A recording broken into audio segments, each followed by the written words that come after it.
Hello, and welcome to Jason Cavness Experience. I'm your host, Jason Cavness. I'm also CEO and founder of Cavness HR. At Cavness HR, we're building an AI native platform to help small business with 40 and fewer people with their HR, partner with our actual HR business partner. Right now, we're doing a campaign raise funder on Refunder. For more information, go to refunder.com/cavnesshr.com. Our guest today is Brandie Henry. Brandie, thanks for being here today. I really appreciate it. Thank you. Thank you for the invite. Yes. Truly appreciate it. Yes. So, Brandie, I always try to do like a softball question first. Can you talk about either like how you take care of yourself, what you do for fun, like your hobbies and stuff like that? Okay. So what I like to do to take care of myself, sleep. When I do get a chance, I like to sleep. I'm also, since my mother passed away, I've definitely took a soul journey or deep dive into understanding like meditative practices, Reiki. So I just really try to make sure I get like a self-care day and what that would be, and taking care of myself is like facials, rest, beauty, sleep, dance. I love to dance. Dance is one of my passions. So that's the other thing I love to do too. So talk about the importance of sleep, because this is an area out there for founders or business people, work 10,000 hours a week, grind. But you need sleep, right? Yeah, you need sleep to be able to make those strategic decisions. I mean, I know you need to grind and figure something out, but if you don't take the time out to rest, your body physically is going to tell you, and or if you don't listen to your body, then you have another way your doctor to be telling you. So how do you balance like grinding versus sleeping? That's a good question, because it's just something that honestly, funny question, or interesting narrative about me. I came into this world sleeping, so I love to sleep whenever I get a chance to. I am a night owl, so I will be up late, or like for me, like in my role, what I've done is always like it's in my mind. So like a visionary, so I'm always writing stuff down. But since my mother passed away in 2017, it became really apparent to me to listen to my body. So I've been in those practices of like Reiki. I'm a level 2 Reiki practitioner. I go and get acupuncture. They all talk about the practices of listening to your body, because if you do not do it, stress can cause dis-ease, discomfort in your body, and then you'll be dealing with other items. Move the mic just a little bit more. Yeah. What other items going on with your body. Okay. So what I would highly suggest, thank you. What I would highly suggest is listen to your body more, and then importantly, otherwise, the universe will find its way to sit you down. So talk about meditations. Like you have like an app you use, or different meditations. How does that work? Well, I do like use like YouTube sometimes when I need to, like, so it might be something with your chakras that I'll listen to. Just either I'm listening to when I was working at my desk, I would either be listening to it while I'm working, on my way to work, or most likely wanting to do that practice before bed or while I'm sleeping. And then personal is I like to, like when I'm having my self-care journey day, when I'm in the bath or whether, that's when I like to really meditate, really before my day. So. And how long have you been meditating? I want to say since 2017. So a little. And so a little time now. Yeah, a little time. I mean, I was really intense for like I want to say 2017 up through up till 2023 when I was pregnant. I just had to let my body do its thing and listen to my body. And have you found yourself more in tune with the universe and all that stuff more you meditate, or? Yes. Okay. Yes, you do, especially with me becoming a Reiki practitioner. So Reiki is a form of practice, what they call laying the hands. So it's an energy modular that you would use to practice to move energy around. So it's along the practice of acupuncture, but it's different. So it's called laying hands. And I've been doing that since 2017. And so once you are initiated into that practice or understand that practice, you do become a little bit more aware of what's going on around you. Is there such a thing? Can you have a bad meditation experience? No. Okay. You just, once you start meditating and making that a practice, then you just become a little bit more hyper aware of what's going on around you. And you might become more critical of like those lessons that come towards you too as well. And do you like do the same time of the day? Is like the same schedule, or you like jump around?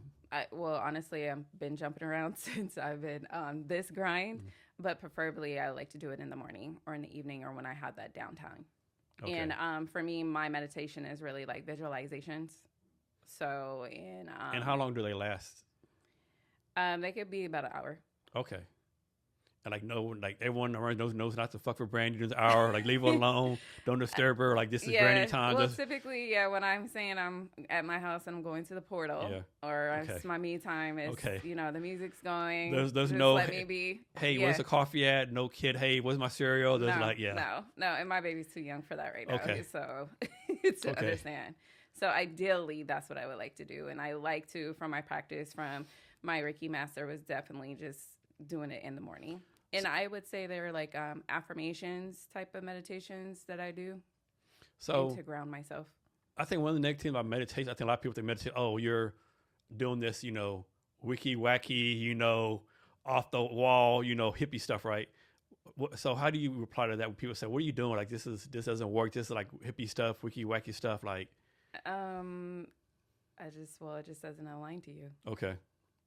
Nice. It's just, for me, the meditation is also along the lines of spirituality, spiritual practice. Like I said, after my mom died, it just opened up the door to this path. Okay. So next, Bayer says your background is African Creole. Mm-hmm. So Creole is like some kind of sort of same thing as Cajun, or is this two completely different things, or? Mm-hmm. I would say different. Right, because Cajun is probably more like Louisiana. Mm-hmm. Creole is around that area, but Creole also goes into other nations like Haiti, stuff like that. And it's also a form of you talking. So the Creole part, or the Creole side that I'm bringing forward as I'm still learning about that about myself, comes from my grandfather. My grandfather, just my history about that is that my grandfather, he used to pass back in the day. So that's the Creole side. So he was French Canadian and also Barbadian. And my mom came from my grandfather. So that's the Creole side. Other than my father's side is definitely from Virginia, African American. And Cajun, that's mean like Louisiana, French background. Mm-hmm. Yeah. Mm-hmm. Okay. And Creole's everywhere, more Haiti, stuff like that. Yeah. Okay. And so what have you learned about your Creole background that maybe kind of surprised you? This is just about the spiritual path and journey that I'm going down. So it just comes from me doing my Reiki practices, working with other people, certain things that you just can't explain come forward. That actually just aligns to what's a part of my bloodline. Okay. So it's gifts. Okay. Yeah. So I have to ask this question, right? It's gonna count as ignorant, but does it have to do like voodoo stuff? I don't want to say voodoo. Okay, what's the correct term? For me, I would rather say along the lines of hoodooism. Okay. I was very light. Because a lot of people don't believe that stuff actually exists, right? I mean, it exists. Yeah. You always see the thing, the small doll of Jason with the needle stuck in them, Yeah, that's a whole nother practice that just got to be mindful of that and just don't practice in stuff that you probably shouldn't be practicing in because there's repercussions. Yeah, I can imagine. Yeah, I mean that'd be a whole different podcast. Yeah. Yeah. And are you from this area? Yes. Okay. Born and raised from this area. I'm born and raised from this area, but my dad is not. Okay. And your grandfather's from Creole. Where's he from? He was from Louisiana, but it also came up here.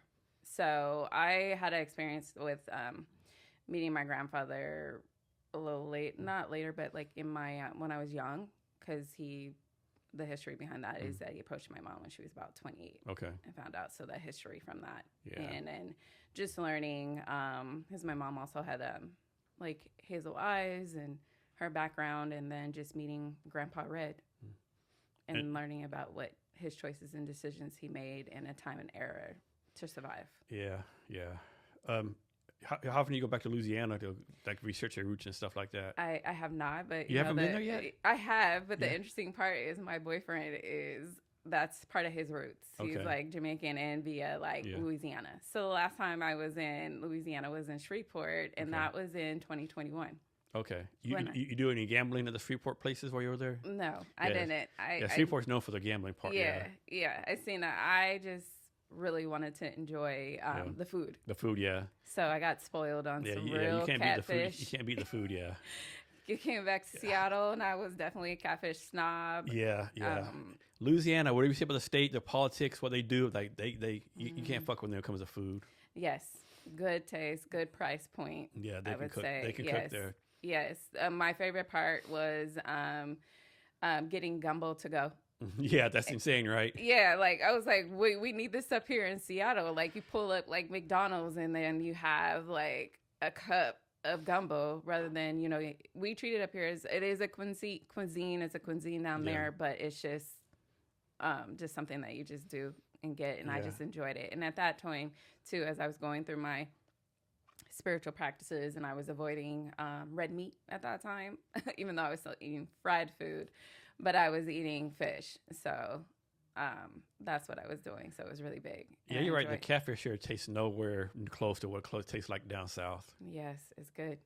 It's good. I miss it. I mean, me and my boyfriend both say we miss it too. Yeah. Just the culture, the experience to be able to leave Seattle and be around, be down south was definitely a cultural experience for me. Because like I said, I'm from here, but my dad's from the East Coast.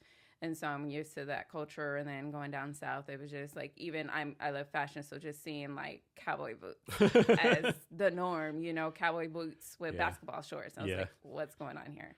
And I like horses. I like cowboy boots. So that was like my style, but actually being around it and actually dating somebody that's from Louisiana, like there's levels to the cowboy boots and there is, and what it represents, the respect and stuff like that. So I enjoyed my time.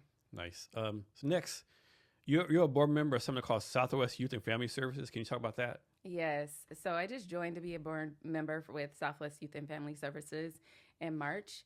It is an organization that's been around for about 46 years.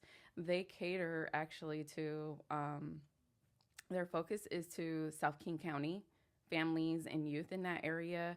Predominantly, the focus originally was to work with refugees and immigrant families. So that's who they primarily support, but they support everybody. And what was cool about this experience or seeing it as I was going through, what am I going to do next after transitioning from Boeing, was to figure out what I wanted to do next. And that was, okay, I seen somebody that I see as a leader, Ted Colbert, and him becoming a board member. And I was like, that's what I need to do. So the opportunity presented itself. And I decided to join the organization. A funny story is back in, I want to say 2009, I was coaching their high-risk basketball youth team that they had there. It was an initiative that City of Seattle was doing to address gang violence. And I actually had a relative of mine that was impacted. So I'm always trying to figure out a way when I do get the chance to, how am I get back to the community? So that was my way. So I was coaching. So years ago, I had my experience with Southwest Youth and Family Services, and now I'm back on the board. I'm working with them. I'm making decisions, especially navigating this time and day of what's going on administratively and how to adjust. And so that's what I'm doing. And how long have you been a board member? I started in March, or just recently. Yeah. Mm-hmm. And so what are your job duties, or what you want to call it as a board member? Like, what are you responsible for doing? Well, our advisory, definitely looking at same thing I would do, probably what I was doing day to day, but more of executive. Like you're that executive advisory to the board. So we're definitely talking about budgets. We're definitely talking about where they should be going next, how to achieve and go get the money that they do need. Do you have any part in the actual fundraising, or that's someone else? No, I do. Okay. So not directly now, but more so like advisory and what they need to do and giving them advice on where to go. And then they report to us how they are tracking, and we give them advice on what's doing next. I mean, how do you do this, right? And there's a lot of nonprofits here. One of my careers is there's all these nonprofits. I'll make this up. Do we really need 20 nonprofits doing the same thing at different parts of the county, right? Do we really need this and that, right? And what's the sex metrics? I think I can make this up. I think on the news maybe recently where I think either King County or the city of Seattle found all these nonprofits actually they couldn't account for the money, right? I don't know. Great observation. I will say with Southwest Youth and Family Services, because they've been around for as long as they have been, they know they're in a position where they need to know where their money is coming from, because they're also getting like grants, right? Or getting receiving money from large corporations around Seattle. So that's really important to tell your story and your impacts, right? For those that I've noticed that too, like sometimes that's like maybe not their highest priority, or not saying it's not their highest priority, but when it comes to, I want to say operationally, just having the right tools in place to be able to do it more efficient. That's what I'm seeing, being that I came from corporate. My organization, that's not the case. We got great accountant that they're working with. We also, on our board, we have somebody we have a finance subcommittee too. So we want to make sure we're dotting our I's and crossing our T's. The other ones, I know. They had their reasons of why they want to create a nonprofit rather than being a for-profit. Yeah, unfortunately, a lot of people start nonprofits, unfortunately. Not everyone, but some, they start because, I don't have a job. I'm Jason Cavness. Let me start a nonprofit, get paid, right? And I think it's like bullshit. I actually was, I went to an event earlier this year, and we were talking about like how we can develop, economic wall and stuff like that. And, one small business person was considering or having a question, what direction should they go? Should they have a for-profit or should they have a nonprofit? And the one person who's pretty high was like, yeah, we have enough nonprofits. Yeah. I like in the military alone, people don't know this. There's like, I'll make this number up. There's like almost like 375,000 military veteran nonprofits, right? Like example, down at Fort Lewis or JBL Limino, there's one nonprofit that takes veterans fishing in like deep sea fishing. Another one takes fish in the lakes. Another one takes fish in the river. Like you're all doing the same fucking thing, right? Why can't you just come together? Yeah. Right. And here's a good thing too, that they should consider. I've partnered, or not necessarily partnered, but I like to call him a mentor.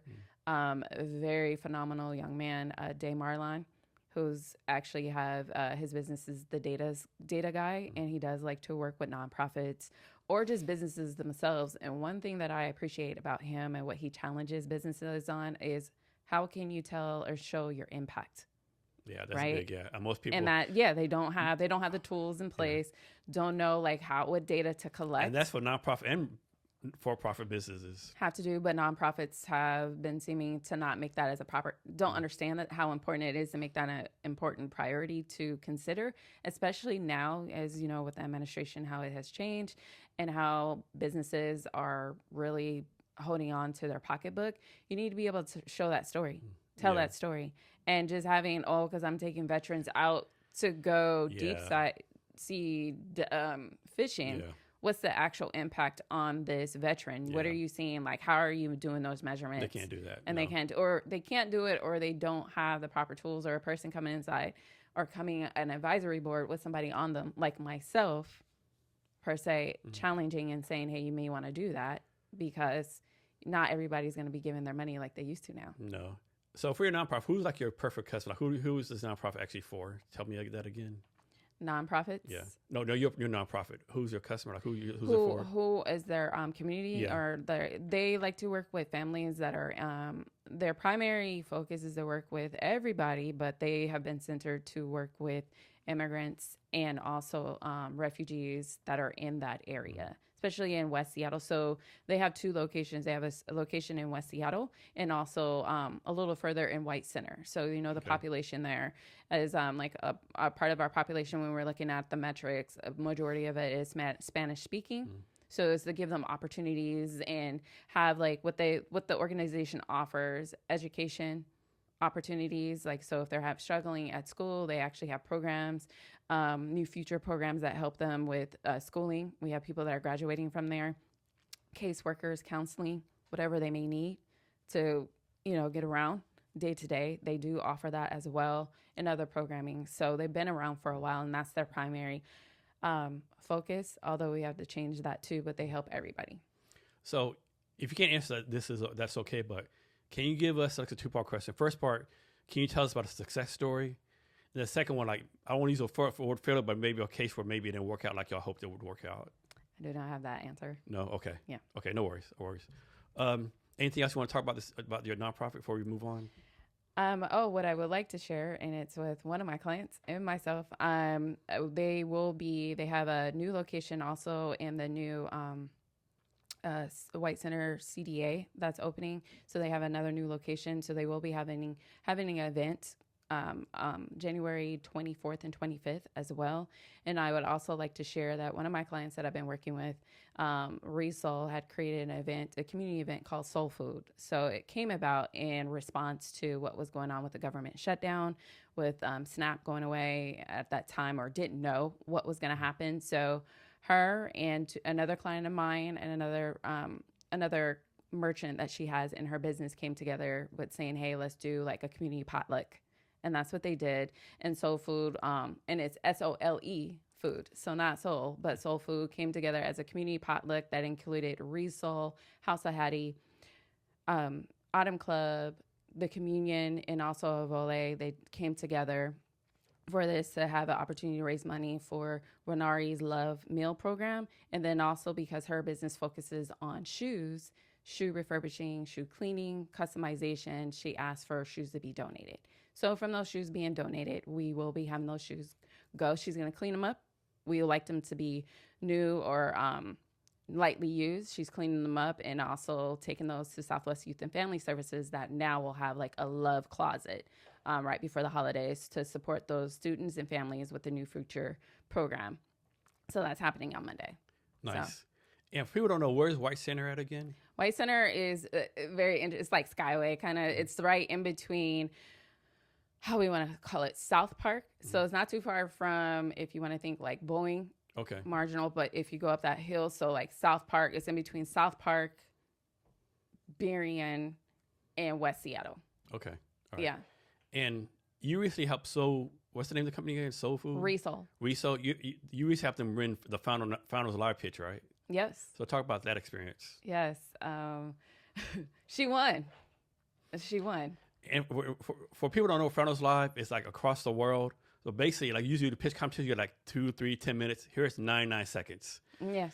And it's very concise, very to the point. And then 5 people pitch, and then the crowd votes who the winner is, right? So yes, it's pretty cool. Yes. So I found out about Founders Live actually through Lewis Newkirk, because I follow him too. And then we're also connected through Densham, who I've partnered with, who is a community CDFI. And I seen that he had a pitch for AI Week that he was doing. And there was somebody else that I was connected with, Caitlin's business, Travolta. I actually suggested that she go do the pitch.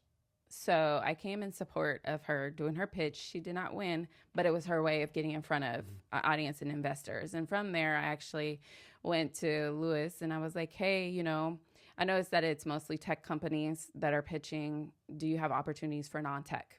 And he said, yeah. And I said, I have a company for you. And so I suggested, all I did, just like what I did for Caitlin, was suggest. And I told my client about it and told Lewis, and I just told her, you have 99 seconds.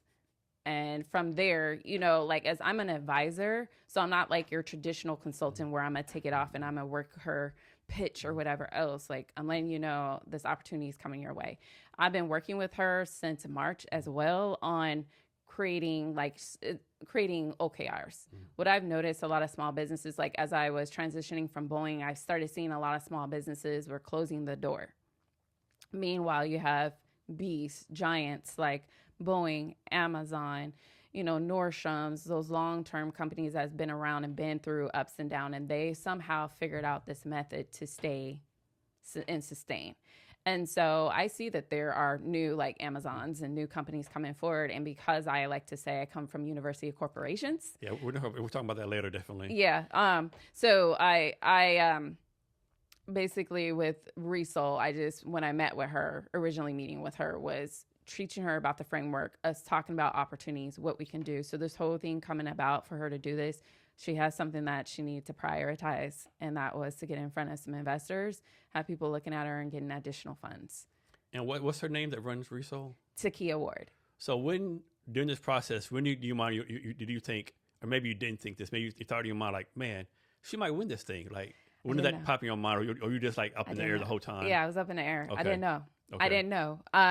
I also pitched her to be like a potential opportunity for a non-tech company, because not only does she have like resale is very unique, right? It's a sneaker dry cleaning business, a very niche business. I'm a sneakerhead, so it comes to me like, oh, a place I can go get my shoes professional clean. But not only is that part of her business, she's like a commissioned artist too as well. So she's great at storytelling, and I would figure this would be a great opportunity for her to get her business outside of like who she thinks is going to be seeing it, versus us already building her persona, and her persona was actually the ideal customer was sitting in that audience. Oh shit. Yeah. I mean, and who knew, right? Who knew? Like literally, like when, so you get 99 seconds to tell the story. You got to make that impact. And and it goes fast. And she did great. And a lot of claps, hand claps, like, whoa. And then, like, you get like 4 minutes, I believe, to ask questions. And one of the guys that was sitting in the audience, like, was standing up on the chair, raising his hand, and asked her a question about a business. And he was like, I've been looking for something like this, because when he was in South Korea, I believe it was, he was getting his shoes dry cleaned, and he's been wanting to find a place. Okay. So. That's interesting. So off subject, right? So I know a lot of people with shoe factories in Vietnam. That might be a connection for her. Well, as we talk about her and what I've learned, so I transfer knowledge to her. She transferred knowledge to me. So not only is she dry cleaning the shoes, she can authenticate the shoe. She can look at the shoe. There's tags. There's something within your shoe that can tell you where that shoe was actually made. Okay. And from that, like sneakerheads, for instance, we're always looking for that coveted item.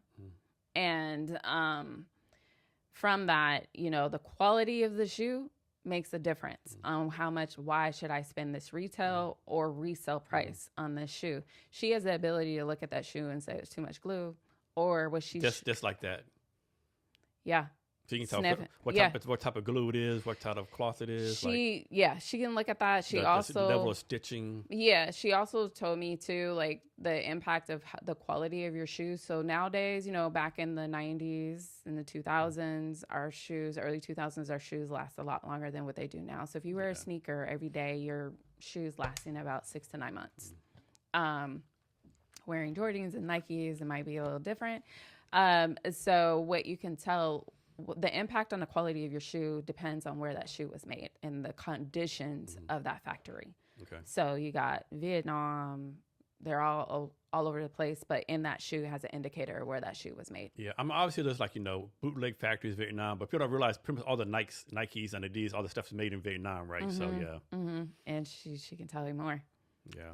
Yeah. So how did she become a customer of yours? How did that process work? How did that come about? How did it come about? Is she your first customer, so to speak? Yes, she is actually. Sorry. She is actually my first customer. And how did it come about? As I was doing my transition, right, from Boeing, I was looking at, I have my list, like you said, like meditation, visualization, where do I want to go next? Ideally, I'll just put it out there. I said I would be at Boeing for 15 years. I was at Boeing for 12. I was at there, 15 years, and I said, and then I'll be an executive at Nike. Boom, 12 years come, trying to figure out what my next step would be, but seeing a lot of her storytelling and story stuff that was happening on Converge. And I've worked with Takia also in the past and on one of my dance projects. And I seen that she had opened her business, and I came and asked her about, hey, do you have opportunities? Those opportunities was not showing up that way, but I said, hey, I have this thing that I'm working with, this business I'm starting, S4S Management, and I would like to transfer some knowledge about some frameworks for longevity. She said, cool, bet, let's do it. And in that, she transferred knowledge to me about sneakers. And so at your time at Boeing, you did something called IT product manager and product manager. What does that even entail? What is project and product? Yeah. So I know it seems like very similar and close. So like a project manager typically is focused on an initiative, a project. It has a start and finish, right? You have milestones, you have items you need to do to report on or whatnot, keep herd the cattle, keep everything aligned, report out. A product manager is responsible for the entire product, right? And they may have project managers on their team or product owners or what they may want to call them. So product manager is managing, this product here, right? And it goes all the way down to how this is being made, the water, the marketing, everything, in the strategy of how this is going to go to market, or if I have to continue investing in this one, or if it's going to be lemon flavor. So that's or something small is like, these letters are sideways. How come they're like the other way around, or the font? That's part of it, but that would be the person on my team that I would be coordinating. Mm-hmm. So I would be the product manager, and then I would probably have somebody in marketing that I would be talking to, in graphics on, like, I'm really focused on the whole overall thing. So what they used to say in regards to like the product manager is also, they would say you are the CEO of your product. Okay. So a product manager is kind of like a CEO, very unique space. Like you've probably noticed in larger companies now, they have CEOs and CPOs, mm-hmm. chief product officers, that are running over a lot of products and overall the overall strategy and vision. They're talking to that person, but they're close. It's just that the CEO has the executive final decision. Product managers do, but they have the influence. Okay. And then talk about how these skills you learned from the Boeing experience are helping you with your new startup. It's so funny. It's full circle. So I would say, like, my experience, the items that I learned with my career, what I've learned with Boeing, also with me being a GIS analyst, at one point is becoming full circle with working with small businesses, not just being within like the doors of Boeing and focusing on their products. I'm working with a variety of different products. And so what have I taken from that? Like I said, the University of Corporations and my intentions on what I want to do. I want to make sure they have certain frameworks that they're not aware of to do to, at the end of the day, manifest where they're trying to go.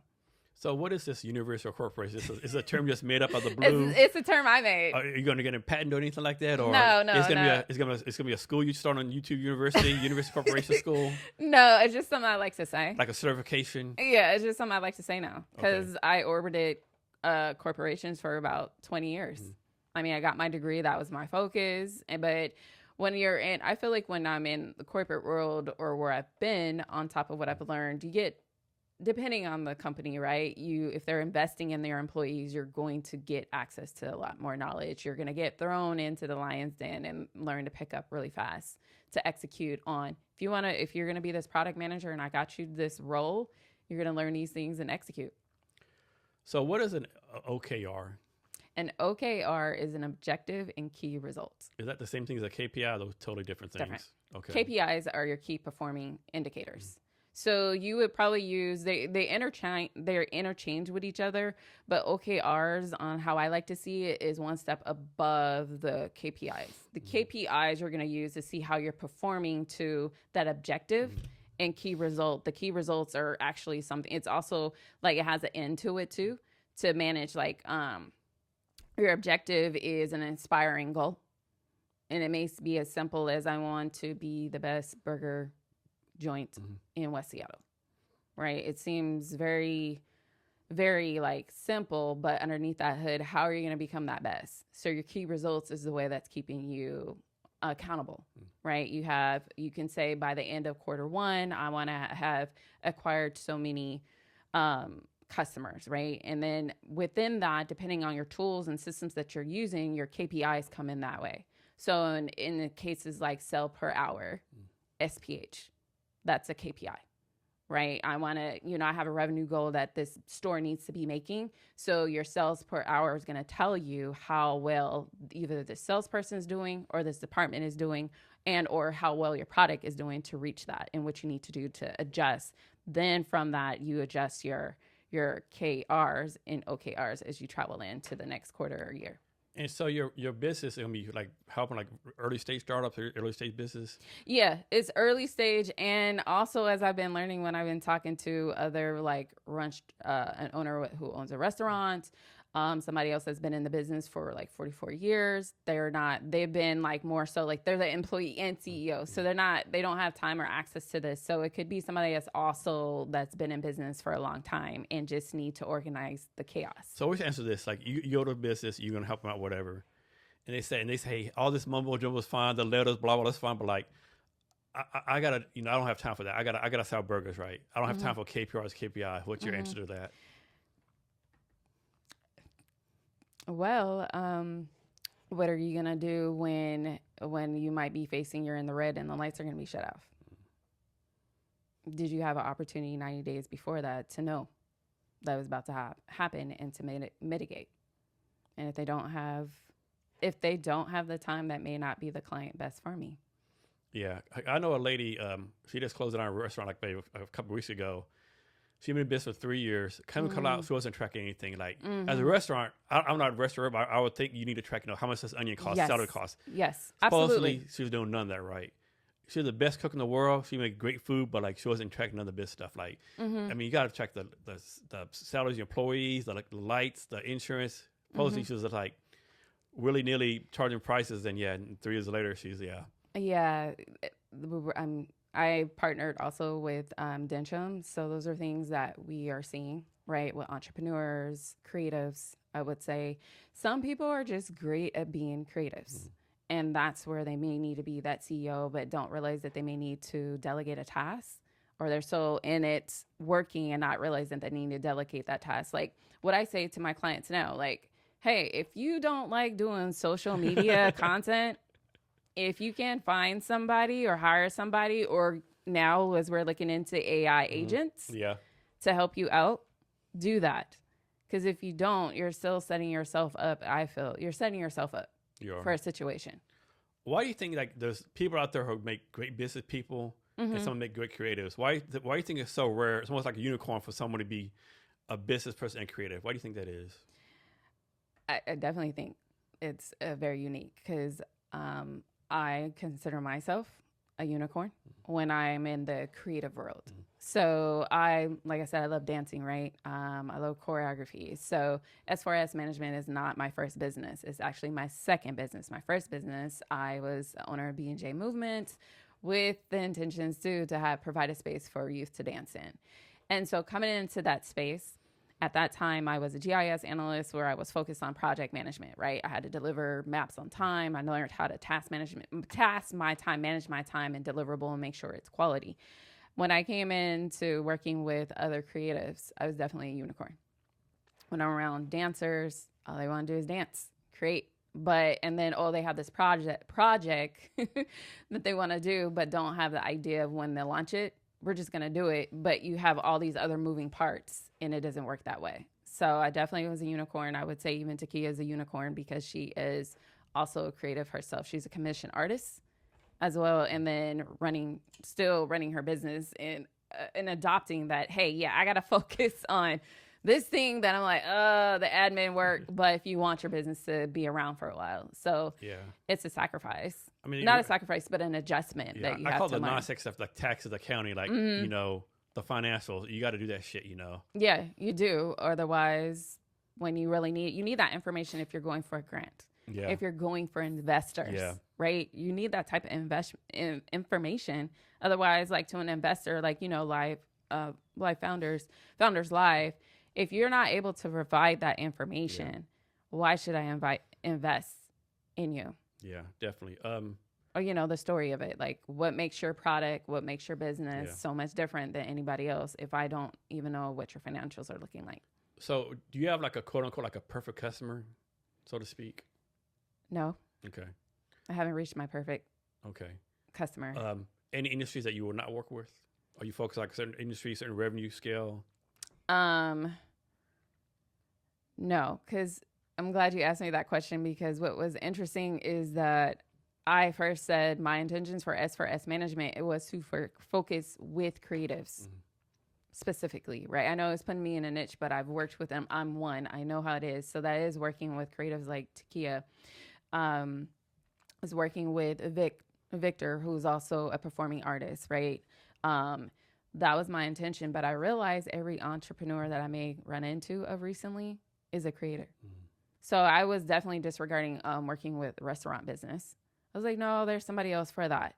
But then realize that, hey, that's a great opportunity for me to get in. That dish is a creative dish, right? I mean, right. How they put the celery and the corn, or what do you want to call it? Right. The presentation, Right. And so how they're making that dish is no different than Takia coming together and making the shoe, or Vic, the artist, making his music and his clothing line that he's going to launch. So I want to say I don't have one specifically. Okay. I probably would like to limit working with construction as much because there's somebody else for that. Yeah. I could do that, but that's just a world that resonates but does not resonate with me and who I am. And that's how I want to show up in my business. Okay. And I'm sure you're probably still figuring it out, but I think a lot of founders, they have a big struggle with like their pricing, right? Mm-hmm. I'm sure price probably changed several times, but right now, like how do you figure out your pricing? How did I figure out my pricing? Great question. Basically, I also had an advisor too from SBA. So I worked with them on my pricing. And also, I would like to call her my advocate, Amanda with Dencham. Me and her had conversations about, how long are you going to do something for pro bono? You need to get paid. What is that price point for you? And let me know what that is, and we can work, figure that out. So I took really what my last price point was at my last company. I took that. I actually tripled that price. And then from there, I created packages. So there's packages that I have when you're working with me based on the need and how quick we can turn it around.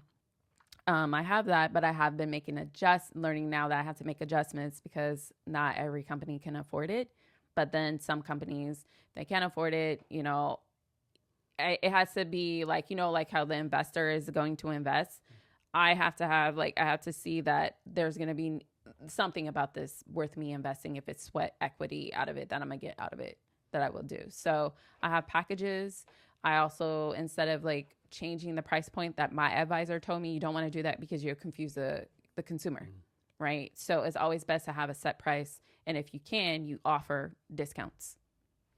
And so with your future customers, is the plan do product based, have an ongoing relationship with them forever and forever, or okay, you're going to help a burger restaurant out through the first 6 months to increase KPIs by a certain percent. How's all that going to work? I ideally like to work with somebody. The folks I've been working with, they've probably been in business for at least 3 years or so. So that's a good candidate to start with. If they're I would say if they're very, very new, then they're more so in the discovery stage. And so they won't really be ready for me as quote unquote, a product manager coming in and me being able to look at me asking those questions. What's your data looking like? What's this? So that I can actually help build them. So ideally, I prefer, because I'm transferring knowledge that what I have, I prefer to work with them with a quarter. Okay. And depending on what their needs are. So I have 80 hours, which I can do in 2 weeks, or how that is spread. So I like to do it 90 days to where it could be 6 months, or depending on what our relationship is. As I've been with my one client for 9 months, it could be like that too, just to see how it goes. But preferably, I like to work with somebody before a quarter starts. So a plan is a plan. It's a dream. But I also want to see whatever we plan for our actuals. And does a product matter for what you do? For example, a burger restaurant versus a painter versus someone selling shoes versus someone, I don't know, selling cars. That's whatever product is. Does product matter to anything that you do, or is the product's a product? Products matter. Okay. I mean, a product is a product, but products do matter. You want to make sure, with your product, how different are you when you're in the market? And in some cases, your product you could be very lucky, and that product could just be like everybody else, but you have a great marketing machine too as well with that. So what happens in the future where someone comes to you and they want to use services, and you look at the product, you're like, how do I tell this person this? The product is fucking horrible. How does that work? You don't question those dreams, of course, I won't. You don't question your dreams, no. So burger, it's I have this great burger. You taste it oh my God, this shit tastes like sewer water, right? How do you approach that? I would give feedback. Okay. Because for a good product, you always have to have feedback. Yeah. And if they're not doing surveys with your customer, how do you know if you're even pushing the needle or you're in the right spot? And that's the other thing that I want to mention too. Some small businesses owners don't realize how important that is to have surveys. So like I said, remember when I brought up when I was at Boeing, they would say your product manager, you are the CEO of the product. Yeah. That goes back to small businesses. They're wearing a lot of hats, right? Yeah. You are the CEO, CFO, CMO, right? Marketing Oh, officer. I had one more. You're the data entry clerk. Yes.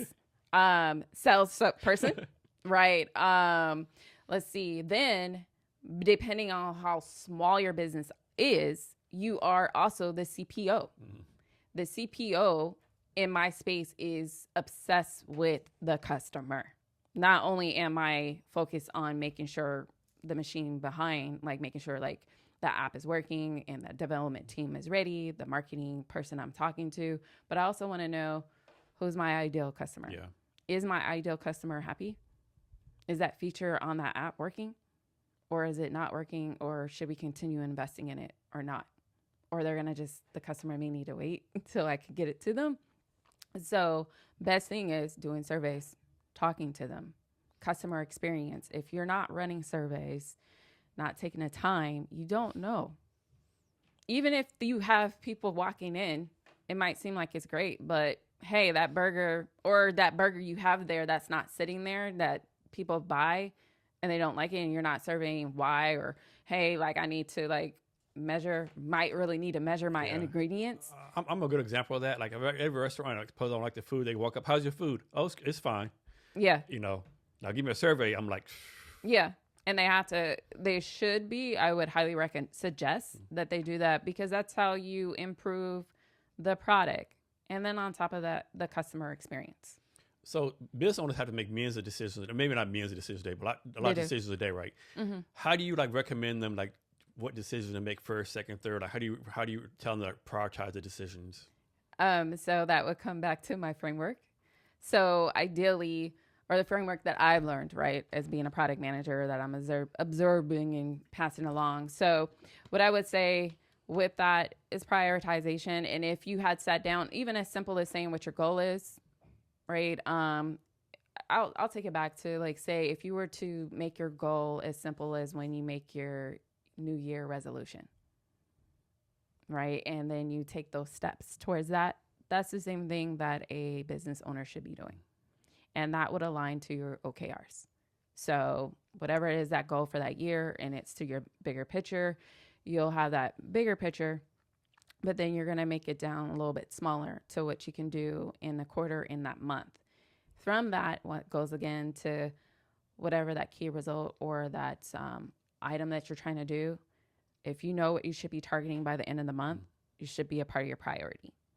Now it may switch because life happens, but you have to be able to be adaptable to doing that too as well. If I'm able to answer that question as clear as possible. Yeah.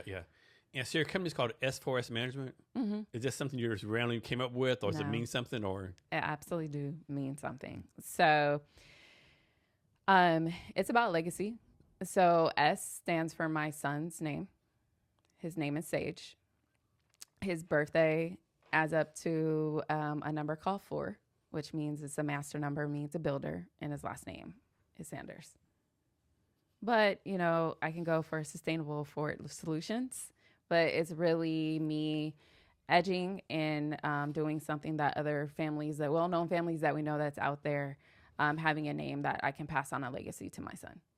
So next, we're going to come back to your company in a minute. But next, let's talk about your dance background. You had a company called B&J Movement. Can you talk about that? B&J. So that was Brandie and Jasmine. That was our name. Movement. They came together. I did that. God, I'm still trying to figure out because life has been lifing, right? I've been around for a while. So that came about, around 2010, 2011. It came because I realized that I was missing something in my life. So dancing is a part of me. Known around Seattle as a performer, a dancer from my era. So while I was in high school, we established, Jasmine, myself, other young ladies. We didn't have a coach. We were our own coach.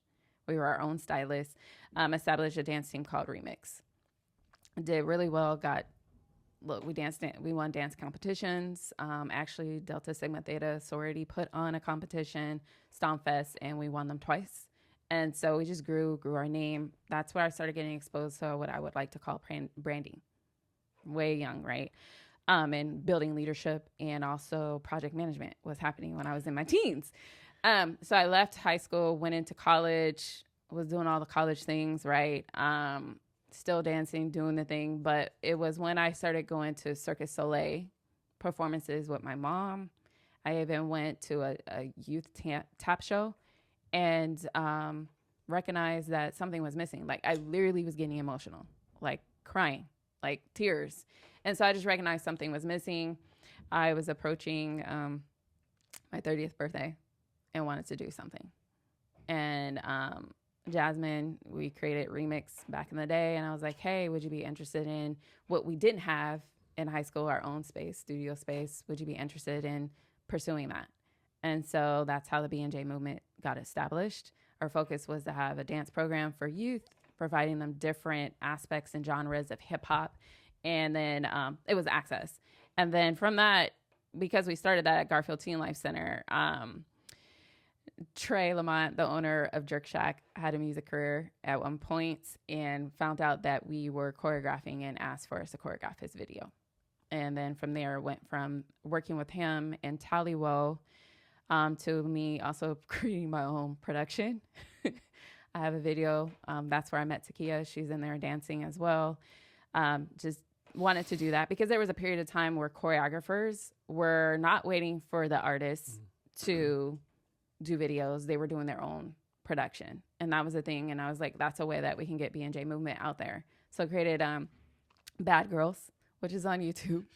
And it was inspired by Fight Club, but it was all different segments of dance coming together. So I have ballerinas. I have motorcyclists in there. I have, because it was supposed to give you that theme. So I did that. And then just being burnt out from that, because Jasmine was also a mother, she was paying attention to dance moms. And she was like, Brandie, you need to check this out, dance moms competitions. And then I want to say around 2013, that's when we established Remix 2.0, which was a group of young girls ages 6 to 12 that we trained intensively in hip hop. And I want to say around 2014, that's when we started competing. And around 2015, that's when we got our first national title. And then those group of girls, because we divided the girls based on their skill level. So those were our advanced girls. So the advanced girls, I promoted them up to advanced. So they got 6th place. We also did a GoFundMe at that time and was able to receive some money. I believe at that time was, they had a different name. They did it different, but we think it was Beyonce and Jay-Z gave us some money, got some money from Usher. It was very clear. And also Chris Brown and other local people, because we wanted our girls to travel. At that time, our girls were able to got some scholarships to do not competitions, but actually conventions. And we were going down to LA. So I didn't want the parents to come out of their pocket anymore, as much more. So we raised funds, traveled to LA actually twice that year, auditioned to be on World of Dance. So it was pretty, we were within 4 years, accomplished a lot. 2 national titles, 6th place, traveled.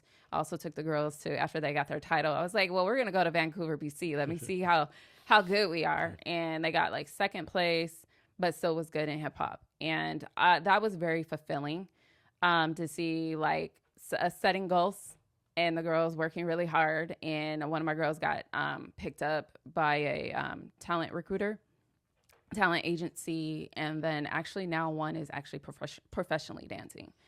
I ended it after 2017 because my mom suddenly died. And at that point, like I was telling you I was giving a lot out when you said that grinding. So I have that experience of working and then having my small business on the side, having goals, and was literally getting burnt out.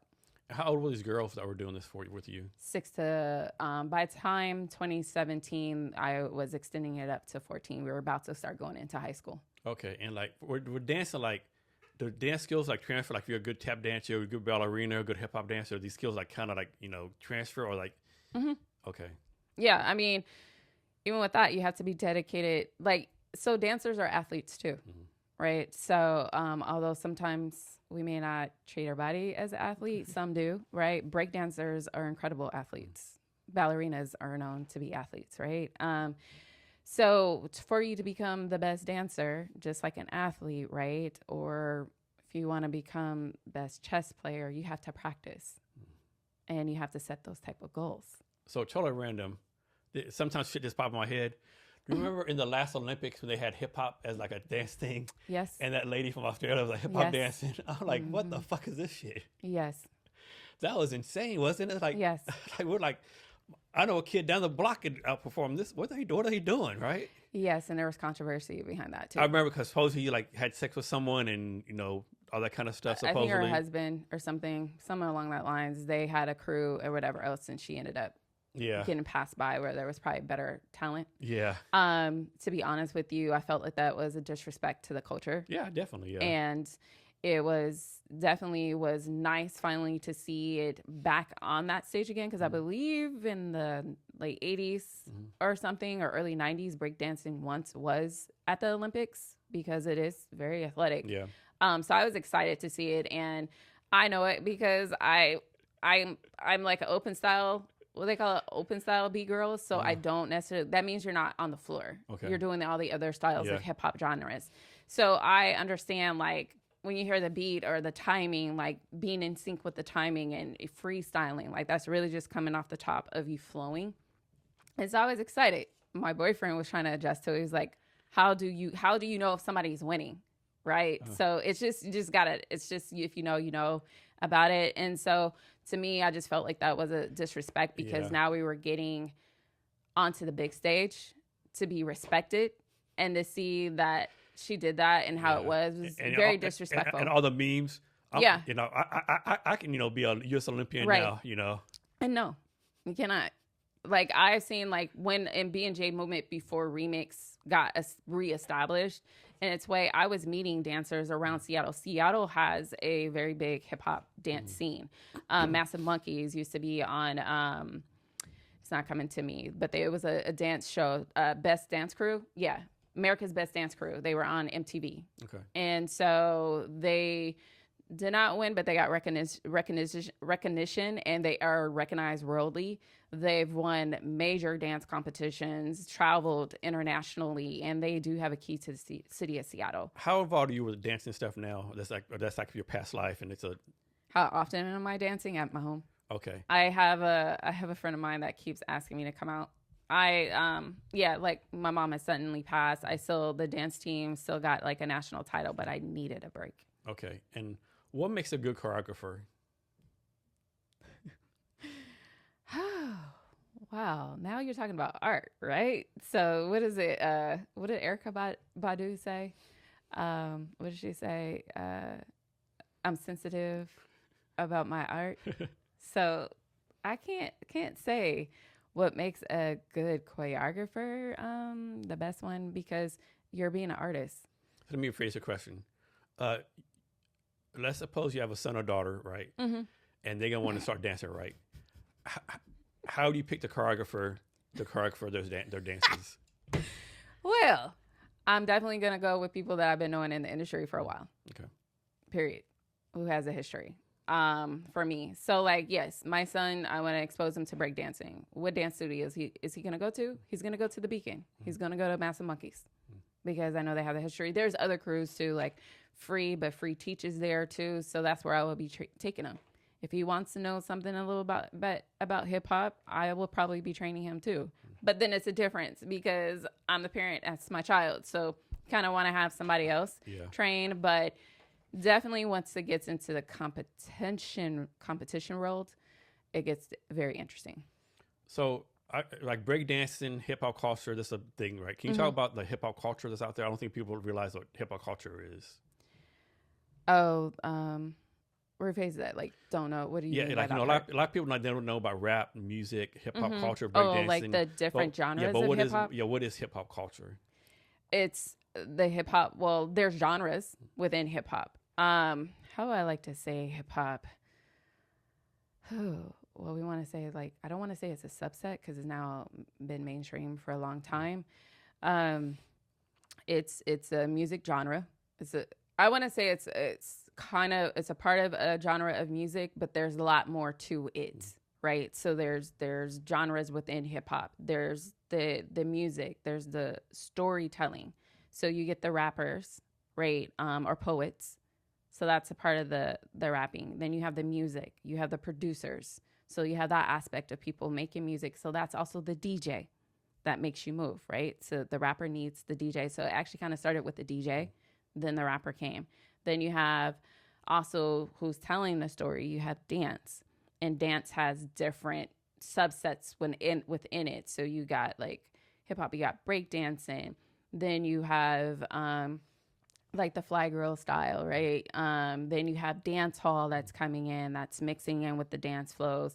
You have lyrical hip hop, which is ballet mixing up with hip hop, and then also within that, it's also the different regions have an impact on how that culture is going to come through.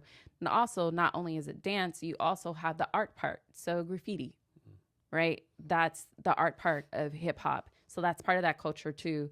And it's also been kind of like a rebel, or because it's something that hasn't been included with mainstream. And then you have fashion, street fashion, which is now becoming even more mainstream now that you have like people like Pharrell in Louis Vuitton, and you had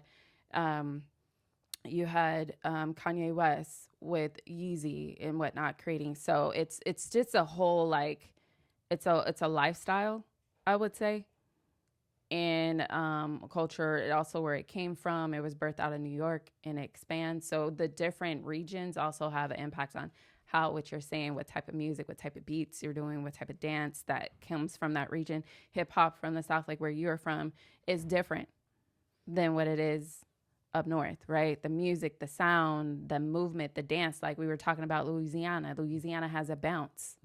That's still hip hop, but it's moving and twerking. And then Houston has screwed. Yeah, slow it down. Then you come to the West Coast. You got like, they always are paying homage to the old school beats and different beats and popping. And then that hip hop too, dance wise, you'll get people pop locking. You'll see that a lot. Then Seattle, I would say, is very unique because it's just a homage of all us people coming to this one place. But breakdancing is really major. Yeah. Yeah, it had a big influence across the world. I think hip hop started maybe 60s, 70s, and now like 70s. If you go like a South Korea, it's like 50 something years, over 50. Like you go to every country in the world, it's a big, and people don't realize how big hip hop culture is in Asia. I don't think people realize that, how big is it in Asia. It's big in Asia. It's big in Europe. Those that won the hip hop breakdancing, the breakdancing in Olympics, they weren't American. Yeah. And so what happens is like we started the culture here, but I feel like even when I was going to those breakdancing competitions, I just feel like those that were like non-American outside of us really embrace and appreciate the culture. Yeah. Like when I say down to clothing style. Yeah, definitely. Another random thing. So I think I remember recently, so for the longest time, in the Billboard Top 100, maybe Top 40, there'd be all these rap song, hip hop songs.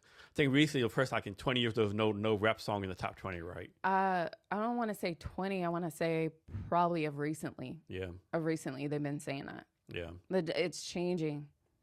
It's more popish. Yeah.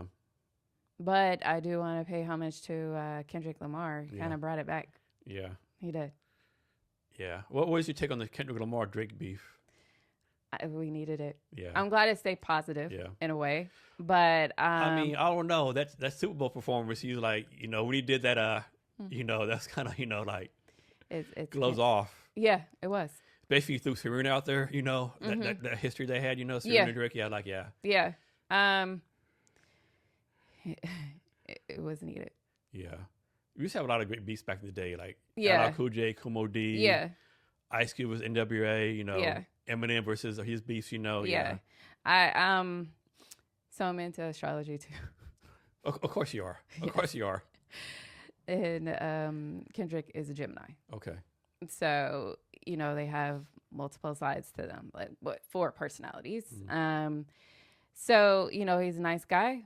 He's just, I wasn't even paying attention to the beef or something, but I was going to a birthday party, a family birthday party, and this guy pulled me to the side and he was like, "Oh yeah, Drake has a song with Kendrick Lamar," and it's not like I was paying attention that deep. And I said, "Why would Drake do that?" Mm-hmm. Before I even heard "Not Like Us," and then I sat down and I was like, "Okay, I gotta listen to this. What's going on here?" Then it kind of grew on me, and then I started going. I said, "Is he making fun of him, mimicking him?" And then he just set his point straight. Tupac did that. Yeah. Too with Biggie. So, it just was probably something that we needed to have, like maybe the direction of where hip hop was going. There's all other genres now that I like trap music or drill. Those are the other ones that we kind of got to pay attention to. It's popular, but it's not safe. Yeah. Drill, like from Chicago, they really mean something behind that. It can get violent. Okay. What's the one that should be from DC? Something music. Go-go music? Yes. Go-go music, yeah. Yes. That's another genre too. Does anyone make go-go music anymore? They're still happening in DC. Yeah. I just don't know if it's like as mainstream, but it still happens. It's still happening. Baltimore just recently, they had a little dance, little thing too that I was like trying to pick up as well. And for a while, the thing was like combining jazz with hip hop. Mm-hmm. I think it was called Diggable Planets. Yes. I remember them, yeah. Yeah. He just performed at Bumpershoot. Okay. Well, they just performed at Bumpershoot. Okay. But Ish is from Seattle. Have you heard of this group out of, I think it's Japan, called XG Live? There's like 7 young Japanese females. Mm-hmm. No. Yeah, I seen them. Yeah, they're like really, like 2 of them Kokona and German. Like they're like, yeah. Mm-hmm. So German just did a song with someone named Rhapsody. That's really, yeah. Yeah. Yeah. So I have no idea who Rhapsody is. Yeah, she's been around too. Yeah, for a while. Yeah. So I seen it. They're very good. Yeah. I got introduced to her through the dance. Nice. Yeah. So like also through the remix 2.0, like I was putting them in like dance intensives that they would do for like a weekend, and Monsters of Hip Hop would come around. So that its focus was hip hop, but it was different styles within that you would learn. So you had an opportunity to meet choreographers. This is like choreographers now, depending on how big they are making about 6-7 figures in choreography. That was unheard of when I was in the 90s. But they get a chance and exposure to up and coming artists and stuff. So Rhapsody, I heard of her through that too. Okay. Through there. I think hip hop, you can combine it with rock, jazz, country. Mm-hmm. Like this song I really like. It's with the country singer named Morgan Wallen. Wallace. Wallen. I can't think of the name of the hip hop guy. It escapes me right now. The one that they did a remix of. Yeah, I think so. Yeah. Now you got me trying to think of his name, and it should be coming to my name because he raps really fast. It's gonna come to me. Yeah, I have him in my mind. I can't think of his name. Yeah. Yeah. I like that song. They did the remix to. Mm-hmm. Yeah, but so my boyfriend, right? He's from like we were talking about earlier, from Louisiana. So what's different in our house, right? When it comes to like genres that we listen to, like I low key like to listen to a little bit of hip hop rock mixed together, and he likes to listen to country music. Okay. So he actually introduced me to Morgan Wallen. Yeah, and my son at 2 sings Morgan Wallen's Smile song. I remember back in the day, Nelly did that song with the other country singer. Yeah. I can't remember what it was. That was really good. Yeah. Yeah. So there's just there's collaborations that are coming to move both genres together. We know that Beyonce just did her country. Yeah. Country. I like the songs later on in the album. Yeah. But I love it too. Like I said, I like a good cowboy hat and good cowboy boots. Yeehaw. Yeah. Hey y'all. Yeah. And so one person I don't think he's got credit. Now he probably wasn't the best rapper in history. He probably doesn't make anyone's top 100 best rappers. But as far as being a business person and advancing the business of rap and hip hop, Master P. Oh, I don't think he gets that credit. Like I think of recently because they did a versus. So I remember that. Yeah, I remember that. Yeah, him and Cash Money. Yeah. Yeah. So I think it's there, but yeah, I agree. I'm looking forward to because he has products too. Yeah. He's did video productions, movie productions, and I believe he also did chips. Yeah, you're right. Yeah. Yeah. He was first one selling records of the trunk. Is it chips and cereal or something? I think so, yeah. Yeah. So product management. First one to sell records out of trunk. First one making his own movies. Yeah. I like. Yeah. So I thought now, rapping skills, I don't know, right? But as far as like the business, he definitely had an impact on the culture and moving, I want to say, the sound coming from the South too and giving opportunities. And like you say, got Cash Money too, the other stuff, you know, Lil Wayne got started there, you know. Nicki Minaj, I think Drake got started there, you know. Yes, he did. It's, I don't know, Louisiana had a big impact, you know. Mm-hmm. It does, culturally. So you know, I have to ask you this next. Give me your top 5. Top 5 hip hop artists? Yeah. And you can be like whatever your criteria, like be top 5 business people, lyricists, impact on culture, whatever your top 5 is to you. And are you saying like within like the whole like segment of like hip hop itself and businesses? Okay, so we know like everybody talks about it for lyricists. Of course, you know Nas is there. Nas is on there. Jay-Z is on there for sure. Kendrick Lamar is on there. I also like, so what else did what was that, 3? Interesting enough, I would like to put Fabulous. I think Fabulous is like the #1 underrated rapper of all time. I think he's the #1 underrated rapper of all time. Yeah. So of lately, like when I'm listening to, like when I'm in a car and I'm listening and some of his songs come on and I just be like, wow. And I will replay it. And my cousin who I work with too, who's one of my clients, he's a hip hop artist. And we have talked about like Fabulous too.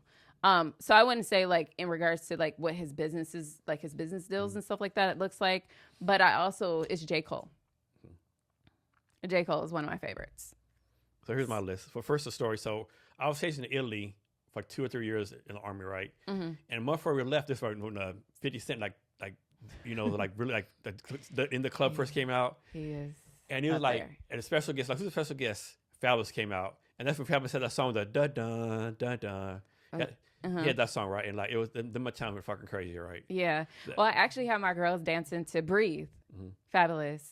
Then you got a 1. Yeah. Then you got a 2. Da da da da da da da da. Yeah, I have my girls dance to that too. So my top 5, of course, my top 5 will change every day, but for me, it's always Chuck D. Public and me. He'll all be #1. Yes. And in no order. Yes. LL Cool J, Ice Cube, Eminem, and Scarface.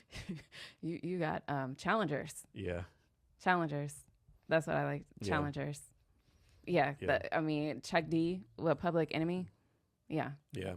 And of course, like you didn't even talk about Big Daddy Kane or like Rakim, who I grew up with, or people like T.I., Ludacris, Snoop Dogg. Yes, T.I. is on there too. Yeah. But like my running list now is those are the people like I have to add another, and they're not like 5. Mm-hmm. Mobb Deep. Oh man, I forgot about them. Yeah. Mobb Deep.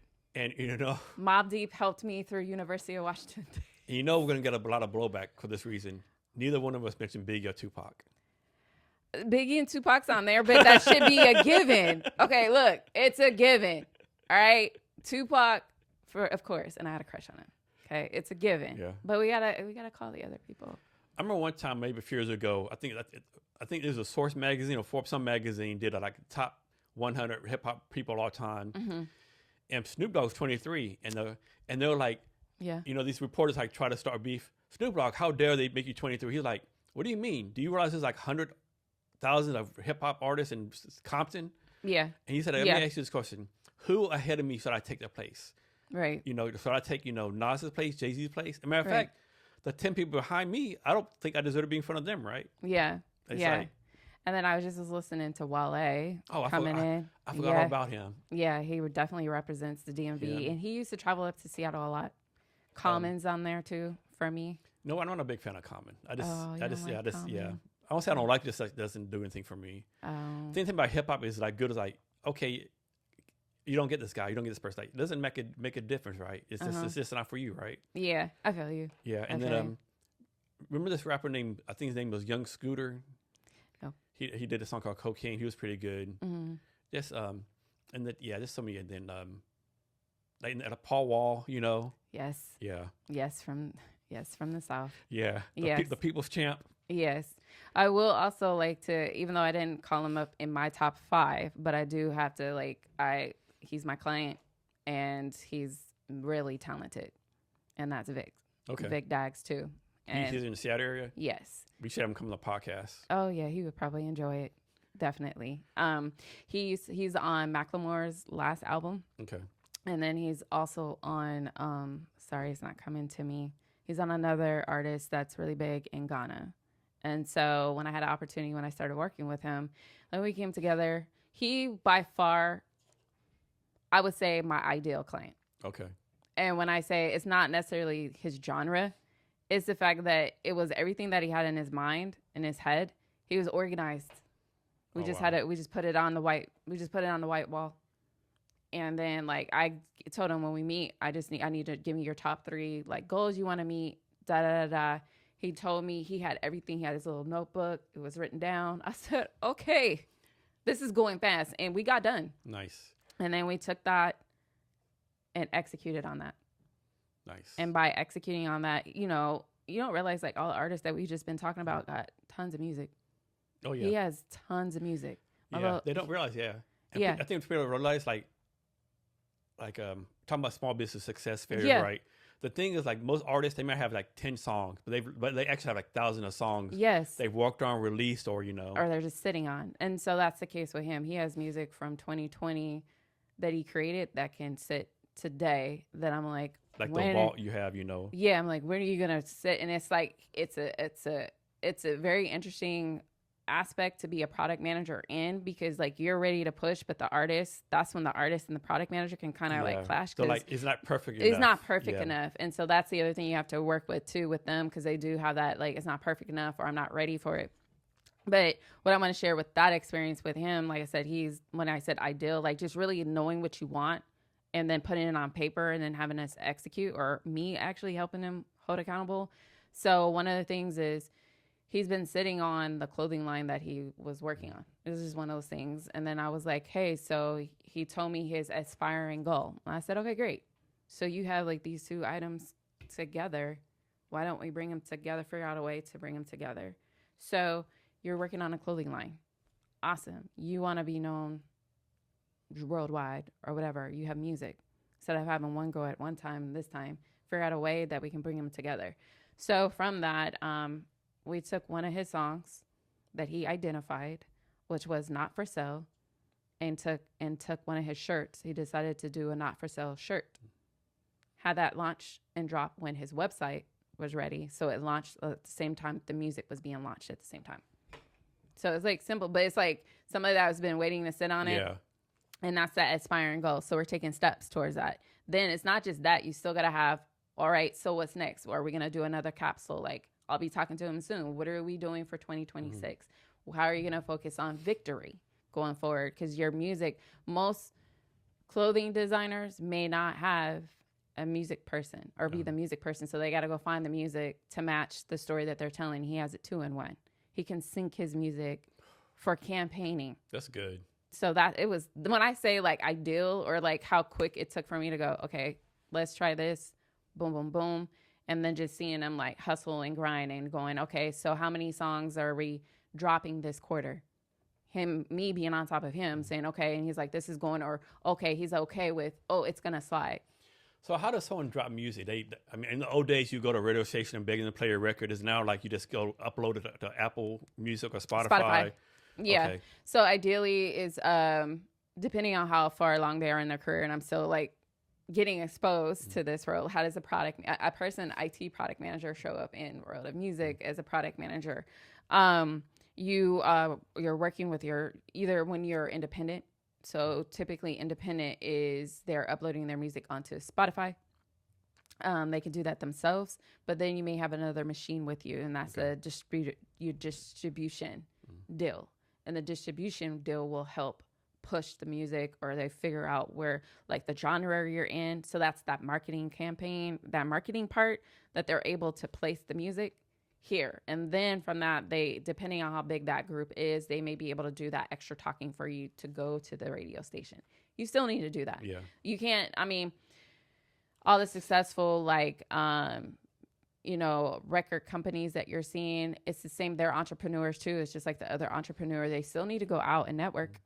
You still need to make connections. Some are a little bit further along where they might be paying people to do it. We don't know, but you still have to have that type of grind too. What's really big in music, I think, is realizing what music you're in a job. And really the branding part of it, your identity, and having that marketing campaign team with you. No, I think the great job of that was Lil Nas X. I think a great job of that, right? Yeah. Cause like I'm making this up. So he started like a Beyonce fan group. Yeah. And like he's like he was like supposed to be at 20 hours a day, like texting people. I mean, I just like I don't know if it's true or not, but if he did, he did some like hustler shit. There is a There is this group that I'm following, or I subscribe to, the Venice Music Group, where they actually look at like what independent artists are doing. So they did something on Doshi. Oh yeah, I forgot about her. Yeah, she's dope. She's amazing. And what she did for how she was able to market for her album release and the steps that she did. And then, of recently, we just talked about Mobb Deep. Mobb Deep was identified recently on how well they went about marketing That's a big part, right? their album. And they actually went back to the old playbook. They didn't do what everybody else is doing now. They went back to what is said and true, and that's how they were really good. So they had the interviews. They locked in the time when you're going to do the interview before the drop is going to happen, how you're going to do your videos and stuff like that. So Doshi, I have this wrong, but did she get fired from a job and then she decided, like this? I'm just going to dive in. It's like now or never. Like here's my signal from the universal God. This is it all in. Yeah. Yeah. I feel she did that. I think Summer Walker did that too as well. Some people, and I just think sometimes other entrepreneurs do that too. They may leave their day job, even founders, right, in the tech world, and just go, hey, I'm just going to lean into this and give this a shot. Sometimes getting fired or layoff is, a good thing, right? Yeah. Yeah. I mean, it's definitely a transition, identifying what you want to do next. And back to the list, our list, right? None of us mentioned like BC Boys, Run DMC, Houdini. And their influences to the culture too. I think we talked about who is ours, and mine's is who I identified, but who I listen to. Is your top 5 the same every day? Is it like mine will change every day, probably? No, I think they would stay. Stay, okay. Yeah, definitely. I mean, Nas for me. I didn't have Mobb Deep, but Mobb Deep, like, I don't know if you heard me when I said that Mobb Deep got me through UW days. Yeah. Like, literally, like, whatever it was. See, at that time, it was the Jay-Z Nas battle, and then Mobb Deep was like figuring to have their way in there. And then my friend at the time, when he would come and pick me up in the old school Pathfinder, he was the 92 Pathfinder. He was bumping Mobb Deep, and I didn't hear I wasn't listening to Mobb Deep in high school, and I was like, who is this? And then when it was cool to have like a big loud system, and I was like, this just sounds boom. Right. And Quiet Storm was just like hitting for me, and so I just got Mobb Deep albums. And they just re-released some music that they created, and I listened to them. I was listening to them on the way here. Nice. And they have songs mixed with Nas. They have a song with Kendrick. I love it. My boyfriend's like, who's listening to them? Me. It's just nostalgic for me. Yeah. Any any new people you're listening to? New people that I'm listening to besides Vic. Oh gosh, it's not coming to me. It just depends on my mood and what the music is playing. Okay. So he's local. I gotta get shout outs to people, people I run across here. Black Soul. Okay. He's from Tacoma. Okay. Very interesting story. He was working for Boeing, but he also is an engineer. So my journey this year, like all the things that when I set out with S4S Management and areas and people that I've met of recently, me meeting an engineer, music engineer. I don't think people talk about how important it is to have them on your team. Yeah. They are the reason why we love that song. It's not just the artist and the producer. It's the engineer that knows how to tweak it up and add this to make it give that full impact. So I met Black Soul. I had afforded the opportunity because Vic got into Grammy University. And so it's their younger division of young artists that they help mentor. So they were having an event. So I went there. I met Black Soul there.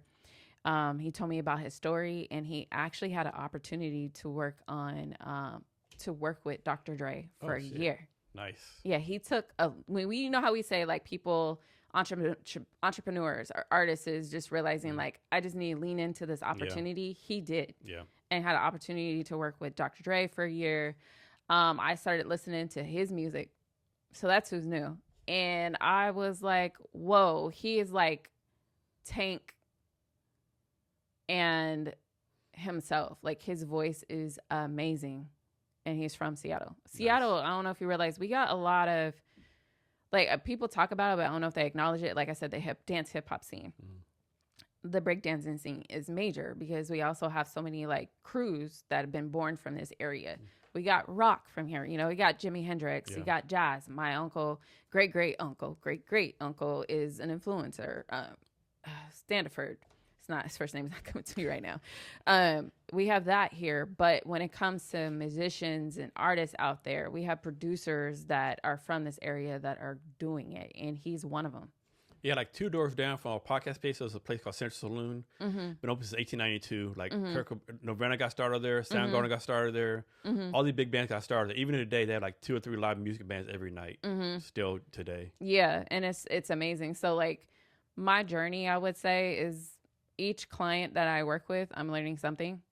You know, just wanted to say, like, even working with like Vic and, like I said, the ideal customer or client, just having their vision, somewhat their vision together, because I have to reiterate, your vision of your business is also your vision of your product that helps design and drive your OKRs.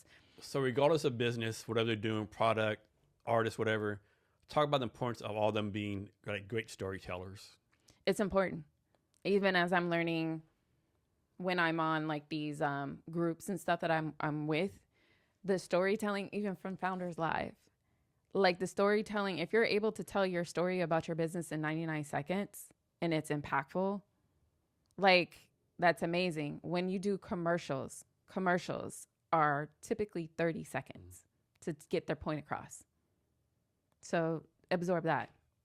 If you can do your story, so telling the story and the reason and the why your product is viable or your business is viable in 30 to 99 seconds is incredibly important. And at Founders Live, didn't get a chance to meet her, but the person that helps them pitch, she trains people on telling a story. It's important. If you're a great storyteller artist in a way and a creative, you can. How can someone become a better storyteller? I would say, well, one, probably getting coached for that. Yeah, that might help a little bit, yeah. Yeah, having a coach with that, practicing with folks to give you feedback, and really identifying your why and having confidence about that, and practicing on elevator pitches, storytelling. And knowing, I know this is the technical part of it, of like branding. There's this one guy who's amazing. He has fragrance out too, and he's a brand architect. So there's artwork and tech to it, but just understanding humans' interactions, our psychology, our attention span. So I learned about the attention spans of when you're creating a short film, because I was doing that with B&J Movement. 30 minutes is okay, or so you have your 3 threes. So you got 30 seconds for commercials, you got 3 minutes for like videos before it's just too long. And then you're not keeping their attention. How do you deal with like people's different personalities? How do I deal with their different personalities? Great question. Well, I would say probably I'm a observer too. So I'm probably still asking for, because I do sales too, right? When I'm transitioning, I work at Nordstrom selling. So that's dealing with personalities, different type of personalities and needs. So it's always asking questions, but allowing space. I was a coach, so I do know that I'm showing up when I do work with my clients as a coach. So I do try to keep them honest and direct. So what's something like, of course you have your resume linked to all this public stuff out there, but what's something you're proud of that no one knows about? Maybe your boyfriend, your family knows, but most people don't know this. It's something you're very proud of, but it's not public knowledge. My son. Having my baby. It was something that I was always aspiring to become a mother. That's definitely been a transition for me too, going from the career woman, independent woman, to becoming a mother. And that identity change, but I would say that is what I'm very proud of. Just to share other things that I transitioned and learned a lot about myself too. I said like my mom died. I went down the spiritual pathway, learned about listening to your body. I also am a fertility warrior. So my child is through IVF. There's something that, is not known or something that I would talk about often or something that's not often talked about in the Black community or Black women going through successful IVF stories. But I want to say that is me having my son, having a successful IVF moments and successful pregnancy and having a team, a dynamic medical team is something that I'm super proud of. You want to talk any more about that process? About IVF? Yeah. Okay. Okay. So how does that even work? Like you just like go somewhere and like put your name in and they do a lottery and like. No. First of all, it ain't cheap. Let's just say that. It's costly. It's something that you're going to have to commit to and really want. Because let's just say your fertility is managed like a project. And did that mess with your mind? Like your personal stuff's like out there for like. Of course, I'm sure you're working with your I'm sure there's doctor. I'm sure there's HIPAA rules and stuff like that. You have to be thinking like, man, like did I just tell this doctor this? But you should be working with an IVF doctor who knows everything. So there's a lot. It's very personal. Because to go down the route of IVF is typically meaning like you cannot have your child naturally. And so IVF was created for a woman like me. I didn't realize that. I went through a lot. I was disappointment, depressed a little bit. Plus, I was later in age having my baby. So really did learn that the clock does tick for women and men as well. It was definitely a journey, and it was a journey that I had to dedicate myself to and my boyfriend. And my boyfriend was the true advocate on like, because I was just like, man, why do I got to go through this? I don't know if I want to. And he was like, how long did the whole process take from the first day you said you want to do this to you actually having your kid? 2 years. 2 years. Okay. And I had to work. So that meant like your diet, adjusting my diet for if this is what I really want to have, this is what I need to do. I also did acupuncture, started in September of 2021, all the way through my pregnancy to after my baby. So off the wall question, when your kid gets a certain age, you're like, hey kid, this is what I had to do to have you. You better freaking do what I tell you. You better appreciate this. We may or may not. Yeah. Discuss that with him, or he may not find out, or just say, hey, look at, because there's so many things that some people may talk about. There's the positive side of it, then there's the negative side, and I actually had a healthy baby, 10 pounds, 1 ounce. What's the negative about it? Because I don't see a negative. Just some people like that. Sometimes the negative, just not really fully understanding the method, the process that it takes. People saying bad things, just certain communities that are just not into it. Yeah. Okay. What do you think the impact of AI is going to be in business going forward? Oh, thank you for that question. The impact of it. So this is how I see it.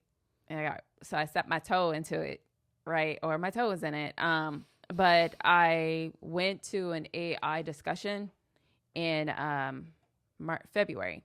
So what I think for small businesses, those that are bootstrapped, and if they are open to it, I think it can be a wonderful impact on them.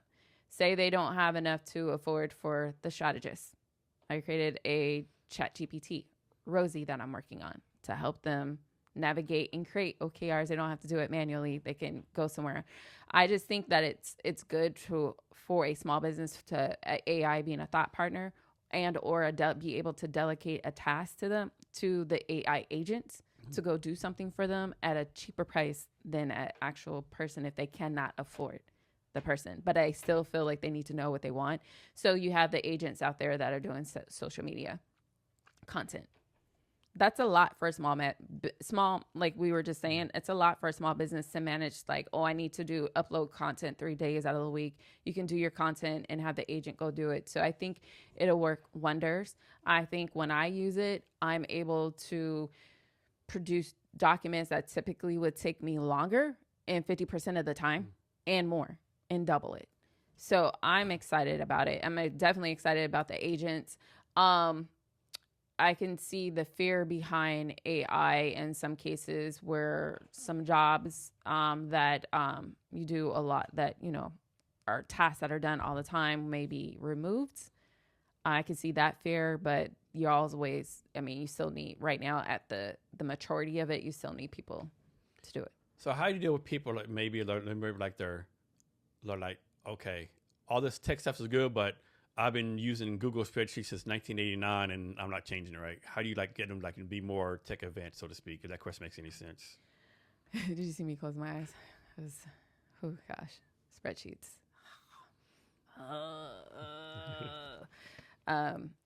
Well, you have to show and tell. That's just, that's how I learned when I was in university corporations, like when I was at Boeing. That's how, when new change was coming to us, like, oh, we're going to ITIL or we're going to Agile, immediately when something is new and something that they're not used to, you're always going to get a reaction. But you got to be able to give examples and let them experience, I feel, to see that it's worthwhile. But if it ain't breaking it, I guess they can keep it. Yeah, but still, a lot of people say, well, I'll make this up. I'll be making $500,000 profit a year, I'm good. But you could be making $1 million. More, yeah. Or maybe just happy. Or use this to figure out what waste or how you can improve or automate. Like in my, not necessarily my past life, but even it's still my mindset now when I look at like certain things that are done manually. How can we automate this to make it faster? And you can have more time to do something else too. That's what I would be convincing them on doing. Do you have any go-to tools that you use? As of right now, yeah. The go-to, because I'm out here now, like I like to say, I'm out here in the streets. My go-to, what I do is using my chat. Okay. Using my chat. I'm getting familiar with Notion, using Notion, and then also using some of the Google items and stuff. Mm-hmm. I do prefer, because I was using Teams before, I do like Teams. Do you? Yeah, so far. I think you're the only person I've known that said that. Well, that's just because I was in doctrine, right? Yeah. I'm still like, how long has it been since I've been out of Boeing? Yeah. I'm still used to using enterprise, those type of enterprise products. Yeah. It's just I'm used to it. Oh, boom, boom. Yeah. Easy, upload, I'm done. Phone call. Oh, you're finding me. Good God. Yeah. Teams is right here. Okay, I'm used to that. Okay. That's what I like. But for me, on what I'm using as my tool has been AI. Okay. Are we talking about social media? Do you have any favorite social media platforms that you use? Favorite? Well, I'm on Instagram. Instagram? It's really just now I just see it to make me laugh. Okay. Depending on who I'm following. So Instagram a lot. TikTok, if I wanted to storytelling or I wanted to see people dancing, but I'm not on there as often. Okay. But I recommend for small businesses, they may need to go that route. Yeah. But that's based on their product and their need and if it's unnecessary. Like my business, I'm not going to put myself on TikTok unless I start saying, hey, I want Rosie of where I want her to go next to have these videos there. And so how long have you been working at Nordstrom doing sales? Since June. And so you just basically a sales associate? Yeah. I did it to bridge. Had to make sure my baby's still eating. Yeah. How's that working for you? Pretty good experience or doing pretty good? Well, I've as a sales associate, I've done pretty great, I guess, in the 6 months I've been there. It's definitely different. And you get paid on commission, salary? How's that work? It's not salary, it's commission. Okay. It's a base pay and commission. Yes. What's a skill you don't have that you want to learn? A skill that I don't have that I want to learn. Well, I guess since we're in the world of AI, I still want to learn more about creating AI agents. Mm-hmm. Yep. I have a vision for my chat GPT or Rosie. I do. Nice. The intentions of what I know and feel that small businesses are also not just learning about the frameworks of keeping yourself structured and organized. There's other things that they don't have access to or they don't get privy to it until it's too late, such as a levy for, hey, minimum wage is going to go up. That's been killing small businesses. Yeah. And there's so many things out there, like, like what how business out, but it's like kind of close hold, or like if in the Washington State website be here, like they really don't advertise it right. There's a lot of grants, a lot of things out there. So what would be nice if wouldn't it be nice if there was something out there that can get that information to them and it just pops up? Ping, Yeah. and then they can incorporate that into their plans or readjust. Yeah, I know. That's what I'm looking into. So you already talked about some, but go into more detail about how your business got started. Okay. What you're focused on now, what your vision is for it moving forward. Okay. So S4S Management got started as I would like to mention, it got started as me seeing or feeling, I like to say feeling, the need that there was something that small businesses were missing, and I feel as though that they were missing that I wanted to give back. I wanted to be intentional with my knowledge in what I have, and I wanted to be of value, right? When you go through a transition from being with a large company for such a large time, and you've been so used to operate, I wanted to do something. I just seen the companies that were closing in January. I was like, oh, there's that need for that. And then I also didn't want to necessarily go back into creating my dance business. I wanted to show back up in the world as this is Brandie. You guys are used to seeing me, like the folks that are used to me in the community, they used to see me in dance, but this is me. And so the intention of it was creating S4S Management, as I said, is to provide frameworks that large companies have that they do not have access to or privy to. Working with creatives, that was my intended audience, and that has expanded. And teaching them knowledge on product management, not just development. Because if you have a small company and you have a product, you are a product manager. So what are those tips and tools that you should be having in place? So that's what I want to do. And learn more. Like there's other things that I'm interested in too, as I'm expanding with S4S Management, is learning maybe, like I said, I could be a fractional CPO as well, but I'm also interested in being a COO. Because in my world of where I was at in Boeing, I was within infrastructure and operations. So I was looking at KPIs. That was important. So just knowing that stuff to operate your business, that's what I'm looking forward to offer with S4S Management too as well, but also pouring into growing my chat GPT, which is Rosie is a strategist GPT. I can't be everywhere, right? To help when you work with me one-on-one as an advisor, then it's like a white glove experience, right? But then being able to have access to the GPT to run some strategy for you, recommend local businesses to collaborate with, that's what I'm working on, and to establish her to become an agent as what I feel like they don't have access to. Boeing, other companies have lobbyists that are in DC. So they always are aware of something that might be coming down the pipe for them to kind of either pre-plan for or try to have a mitigation plan that if this hits, the tariffs are going to hit. What are we going to do next? Right type thing. Ting, ting, ting, ting. A mitigation plan in place to lift this lever to go small business. The tariffs. I have one business that she's working with shea butter. She has to pay attention to that. If she's not, that impacts the price point of her business. That impacts her demand. She needs to be aware of some of those key things. If you are creating a shoe product, you have to be aware of like what's going on with, the DH Gate or something where they just opened up all of the manufacturing opportunities. What do you have to have done? So just certain things that, because some small business owners are in the trenches of dealing with the day-to-day, they're not realizing what's coming to them and it hits them and then it's too late. And tell me again what your future plan for the business is.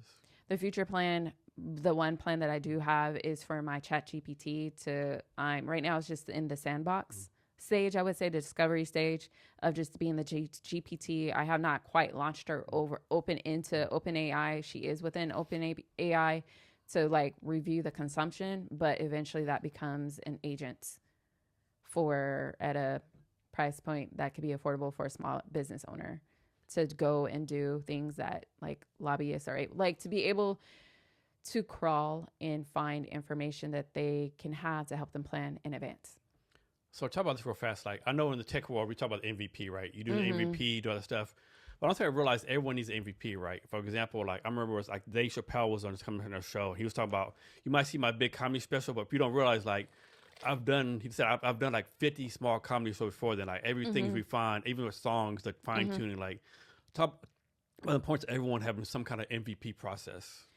Well, well, I would say probably in IT, it's a lot quicker for us to do a MVP, most viable product, is actually what you want to do instead of like what it used to be done back in the day, which is part of project management, right? A waterfall. You invest, and then you put it out there, and then you realize it doesn't quite work.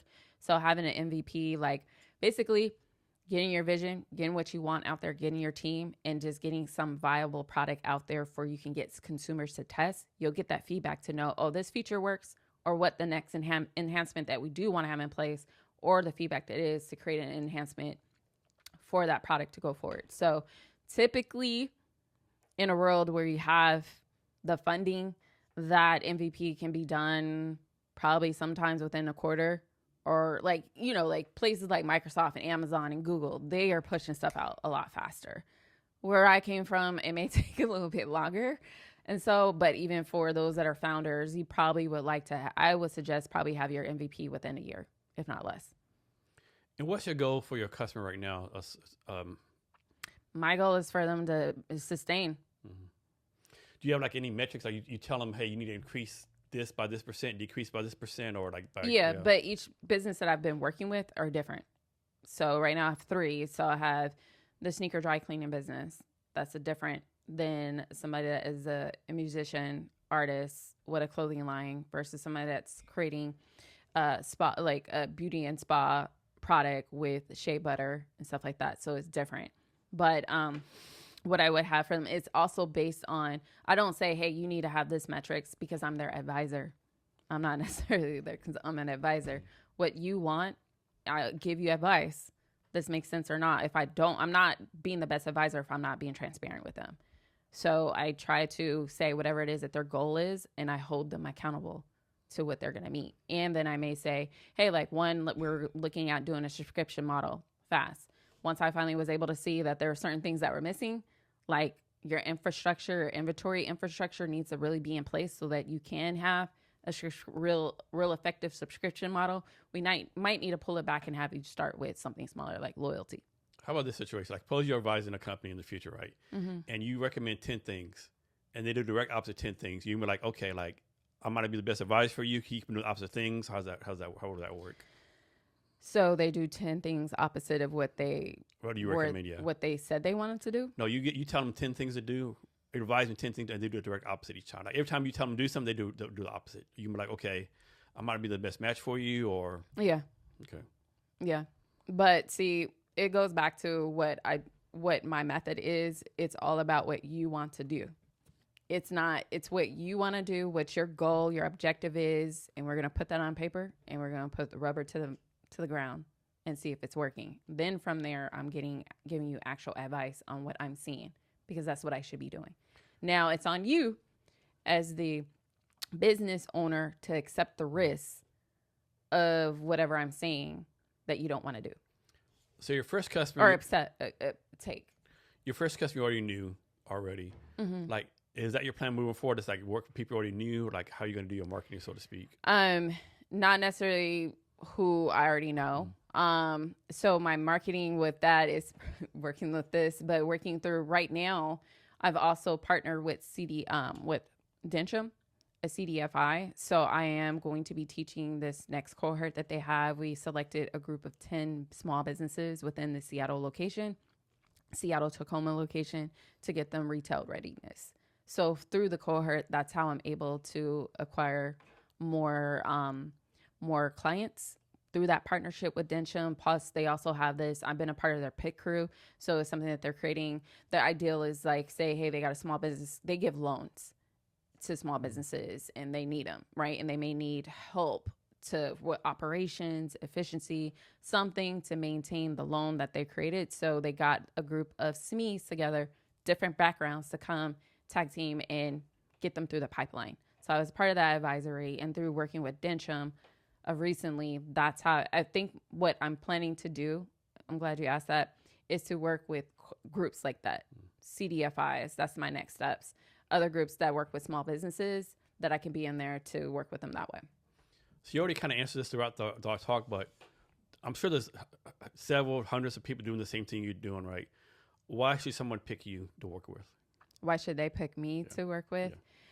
Yeah. I want to say that I'm unique and different and a unicorn because I honestly don't see that there's a lot of people like me.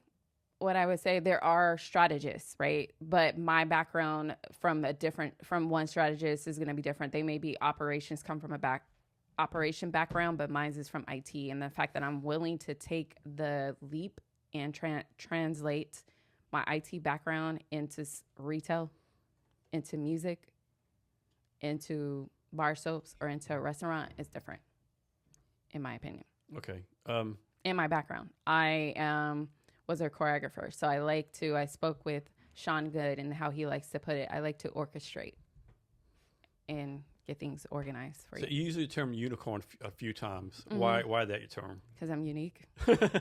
I've been told that. I mean, like, because I'm honestly, somebody would probably say, why don't you just go be a dancer, choreographer from what I've done, because that's your passion. Mm-hmm. But then I also was that little girl in the summer taking a telephone apart and looking at the motherboard as well. Nice. You know, my uncle was in civil engineering. My mom worked for Skilling Ward Magnuson in Berkshire, which is now Magnuson and Clemensick. So I was around civil engineering. So with all the stuff you do, like, how does your brain work? Do you just constantly have ideas bouncing back and forth? Do you like think about this thing, or how do you focus your brain? Or is your reason you're a unicorn because you're able to focus everything at one time? I prioritize. And I like to write things down. Mm-hmm. That's me. And funny, like I said, everything comes full circle. You know, I used to create maps. So when I'm writing stuff out, I like to whiteboard. So is that drawing out the process, all of that, arrows, this and that, or drawing it out. Sometimes I can't I gotta draw it out because I'm also a visual person. When I'm working with businesses or even with me, I like to see a dashboard that tells me, that informs me what's going on rather than just these words. Let's put all this data somewhere so I can make a nice intuitive decision going forward. So my process is what I typically is, I know where I want to go, and then I'm working backwards. Can you define success for yourself? Success for myself. Yeah. Success for me, honestly, is having peace of mind at night, being financially stable and secured to offer an opportunity and legacy for my son. Would you say you have peace of mind right now? Mm-mm. No. Mm-mm. Mm-mm. What do you have to do to get there then? To get there is, this is something I think about every day because I'm in this transition that I'm going through right now because I've been so used to having that certain type of security. For peace for me it is freedom, to be available to be with my child. That's the other part with success, freedom to be authentically myself when I show up. So being in a business place. So, getting there where I'm going to is to see that I can eventually, maybe within a year or two, fully being invested in S4S Management, fully in there, and that running it, and that Rosie is successful, and that the company I want to work for is my client. And how old is your son right now? 2. So I could be totally wrong here. I'm not a female. I think a lot of females struggle with, being a business person, being a mother, Yes. Like, how do you deal with all that? I'm going through that transition right now. Yeah. When my child was born, before I went back to work, it was cool. But then I had to balance realizing that my son was just as demanding as my job. And honestly, I was asking. You're probably more demanding, right? Yes. And I was asking, even my mentor at that time, I was like, how did you manage the transition of being a mother, going for career woman, right, to the demands of making sure you show up to work and deliver on time, to being there emotionally for your child. So I still go through that every day. How do you do your schedule? Well, for me, back to the first question, suppose Elon Musk works 100 hours a day. Other people or 4 week hours or something like that. Yeah. What's your schedule? Like how many hours are you averaging per week working, you think? Right now, to be honest with you, is not my ideal schedule.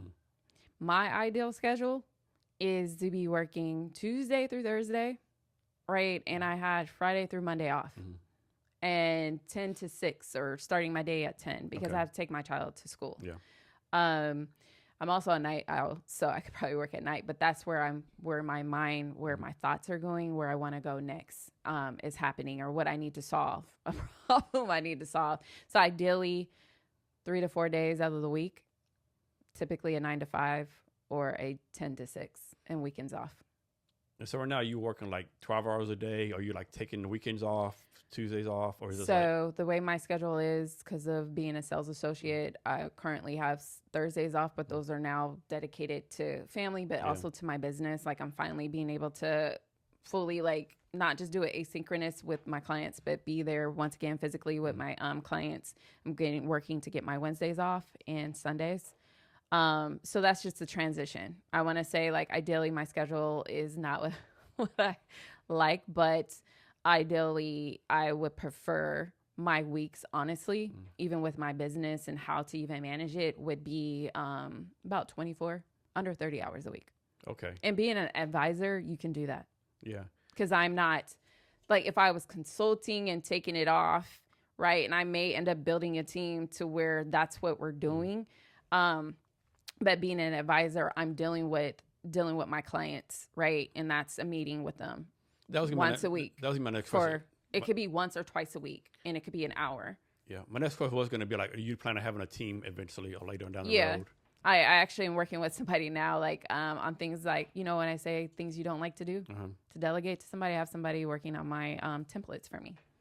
So I could just be able to go like I did in the past, drop my content and go. I'm going to expand like nationwide eventually. Yeah. Well, nationwide would be my GPT and agent. I have thought about it recently on whether or not if I want to work with businesses like in California or Oregon. I just was on the phone with a good friend of mine. She's in St. Louis, and she was talking about a friend of hers that's going through a change and that she may reach out to me. And I already have another partner that I wouldn't mind talking to this person about talking with. So it just sees. Right now, my focus is Seattle, Tacoma area, right? The small businesses that are getting impacted, and how I can help, hopefully. And that's my goal. Like, I'm one of those people too, if you can notice, I'm result oriented, right? I was a choreographer. I even told my young dancers, we're going to be like Phil Jackson and get 5 rings. I got 2. And so I'm very intentional on how I would like to move and how I do move too, moving forward. So working with small businesses and organizations within Seattle right now is my primary focus. The GPT, when it's available, that's to anybody. So, people will say, if you have a small business, start whatever, don't quit, keep on going, all that kind of stuff. But is there a time when someone should quit? Yeah. When is that? Well, from my personal story, I just say for me, like I said, S4S Management is my second business. So with B&J Movement and Remix, I needed to stop because I was tired. Even though I said we got those accolades with Remix within 4 years, I was burning the candle. I was working full time, and then I was on the weekends. And along with that, I'm making sure the music is great. We're finding the DJ, making sure the costumes are going to be together, coordinating with parents, finding out when the next event's going to be, boots to the ground, coordinating with people, like meeting with people. So is it 4 years? So technically our business was legally around for about 5 years. And for me, I would say had my mom not passed away at that time, I probably could have still been going and had my studio. My North Star for me and us was having a studio. So that's why I was like grinding so hard. So earlier you talked about there's some kind of event on Monday and next January. Can you talk about those again? Monday. Yeah, I think you said it's some kind of event going on Monday and then next January. Okay, so yes, on Monday, as a result from Soul Food, with the sneakers being donated to Resole, We're going to be donating those shoes or setting up on Monday at Southwest Youth and Family Services, the Love Closet, and giving them an experience of shopping for shoes free.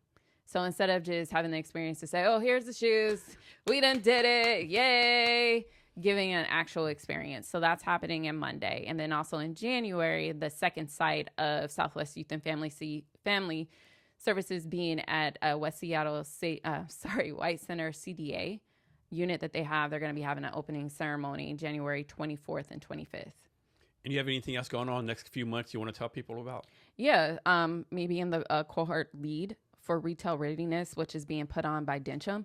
So Dencham is a CDFI, local business that gives small loans, gives loans to small businesses. Mm-hmm. So some of their clients is like Noir Candles is one, Boom Boona.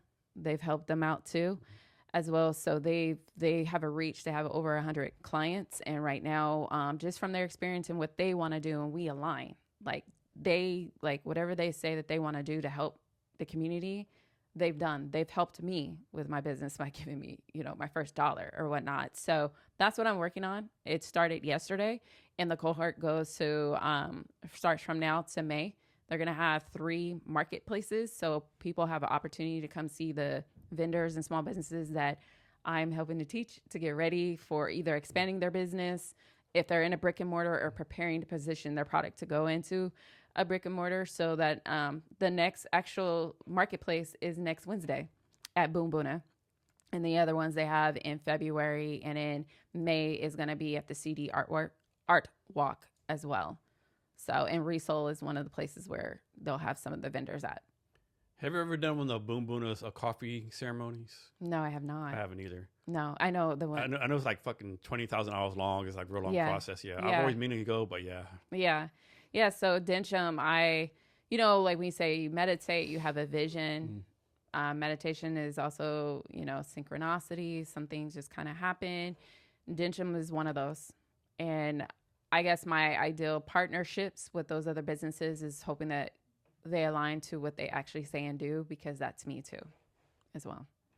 So that's what makes me unique. I'm not trying to be a faux coach. Fake coach. I had, so just full transparency, right? I went through the SBA at the beginning of the year. I went through their courses and got me an advisor. So he held me accountable. Mm-hmm. So you want to do this, what makes you more different? Just to be honest, a trend that I see with coaches out there is that a lot of small businesses are not working with coaches, because there was a period of time during COVID or whatever that there was fake coaches out there, people getting burnt. Yeah. And they rather work with somebody that has experience. I have experience. Not only was I in corporate, but I've been an entrepreneur before. Yeah, that's a good question, right? Because you need a coach, right? But I know there's a lot of people who should not be coaches, right? So how should one select a coach? How should they select a coach? Yeah. I would be honest. To be honest with you, just don't go with the hype. You want to make sure that you vibe, that you align, and that they're being honest and are in best intentions, and that their price point aligns for you. Yeah. So what's the next big thing for your business? The next big thing for my business is getting Rosie launched. Rosie launched. Okay. Mm-hmm. And you building this out yourself, or someone's going to do it for you? I actually was working with another person of mine, Maurice Mokale. Got to give him a shout out. He helped me out. Actually worked with me with getting my framework together. So that's probably who I would be talking to. He has a business called A1 Autonomous. Mm-hmm. So he's working on SaaS platforms. Okay. And he's a product manager too. And he actually reached out to me. He was like, I think we just started talking about what we were going through our you build your community when you're going through a transition of impact. So he was impacted too. And he and I just was talking, vibing. He was like, yo, like, it's always good too if you have somebody like-minded. He's like, yo, we gotta go. We gotta do this. The time is now. And so he is also working on a SaaS platform with his goal of making sure you can do something all in one for entrepreneurs. Because he realized you pay for this service, you pay for that service. Yeah, you do. Is this, and then you realize it adds up, and then you got to go there and there. So working with him, my website is one of the MVPs. I'm part of his MVP process too, and us talking. And he's product manager, keeping it honest with me. Me and him have conversations when we did. Hey, have you talked? Like, even with, I had him test one of my clients' websites so they can give honest feedback. Because I'm like, we're getting foot traffic, but what do you think? And he's like, boom, boom, boom, boom. I don't trust this. Boom. So that's who I would be working with. And I also have somebody else that is peering with me in this, as this co-leading. She's a SME who I have my eye on. Okay. Let's talk about networking real fast. Any like go-to networking events you go to? When I have time to make it to it, I pay attention to probably the tech world. So I will like to say, you know, like leaving or having the opportunity to leave Boeing, I did get an opportunity to start meeting people at different companies. So WTIA have their nights. Charles and Chuck used to put on events. So with the tech world and having fireside chats with the Microsoft's group. I'm also a part of the union too, who I was talking about before. Well, tell me, what's the union again? The union is a business. They have like a podcast, like they're multimedia co-working spot. So they have different setups where you can go within there and select the setup that you want and just vibe and co-work. But you're also you can be creative. Okay. You can do podcasting, or you can have video productions be done. So it's a very unique way of doing co-working, like what you're typically used to going to. What do they have them? They have them to Industrious or something like that. Just think of it being like a being podcast sections. Okay. And where's it located at? Is he's located on Second and Union. Okay. All right. Yeah, and he has Arif and Jade. They have private events too, networking events. He's also a VC. So he'll have events where you'll have VCs coming in and talking about what are venture capitalists looking at, or what has been your journey. Small entrepreneurs, what is your journey being here and how you're doing to move forward in technology. So he brings in everybody. So that's the other part of networking. Hey, Brandie, is there anything else that I asked you that I haven't asked you yet, or anything else you want to talk about? You can ask me. But anything else you want to talk about, or anything I should have asked you I haven't asked you yet? No, I can't think of anything right now. Okay, cool. Can you give us your social media so people can reach out to you? Or whatever preferred method you have for that? Preferably through my website. So S4S Management.com, and then also on LinkedIn for contacting me. Okay. And then can you give us any last wisdom or advice or anything you want to talk about? Last wisdom of advice. I would say for founders out there, right? Know what your North Star is. Right. It's sounding like a true product manager, right? This is those in the IT world. Know what your North Star is. Know what it is that you're trying to bring and solve whatever gap it is that your tool or your AI tool is solving, and ensure that it's very unique.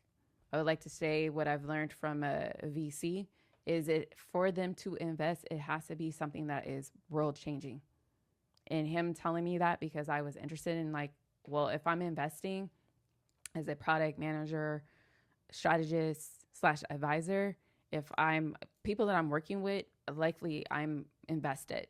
So make sure it's something that's world impacting and that you have your numbers and you have your strategies together to know where your North Star is. Otherwise, it's cool to put your MVP out there, but make sure it's very impactful and you can talk it in that storytelling to get somebody there. My entrepreneurs that are running brick and mortars, know your numbers. Hire somebody. You can find out where you're going within 90 days to 30 days. And that's what I'm here for. Brandie, thanks for your time today. I really appreciate it. Thank you. You're welcome. And to our listeners, be sure to check out the Cavness HR Refunder at refunder/cavnesshr.com. Thank you for your time today, and remember to be great every day. Thank you.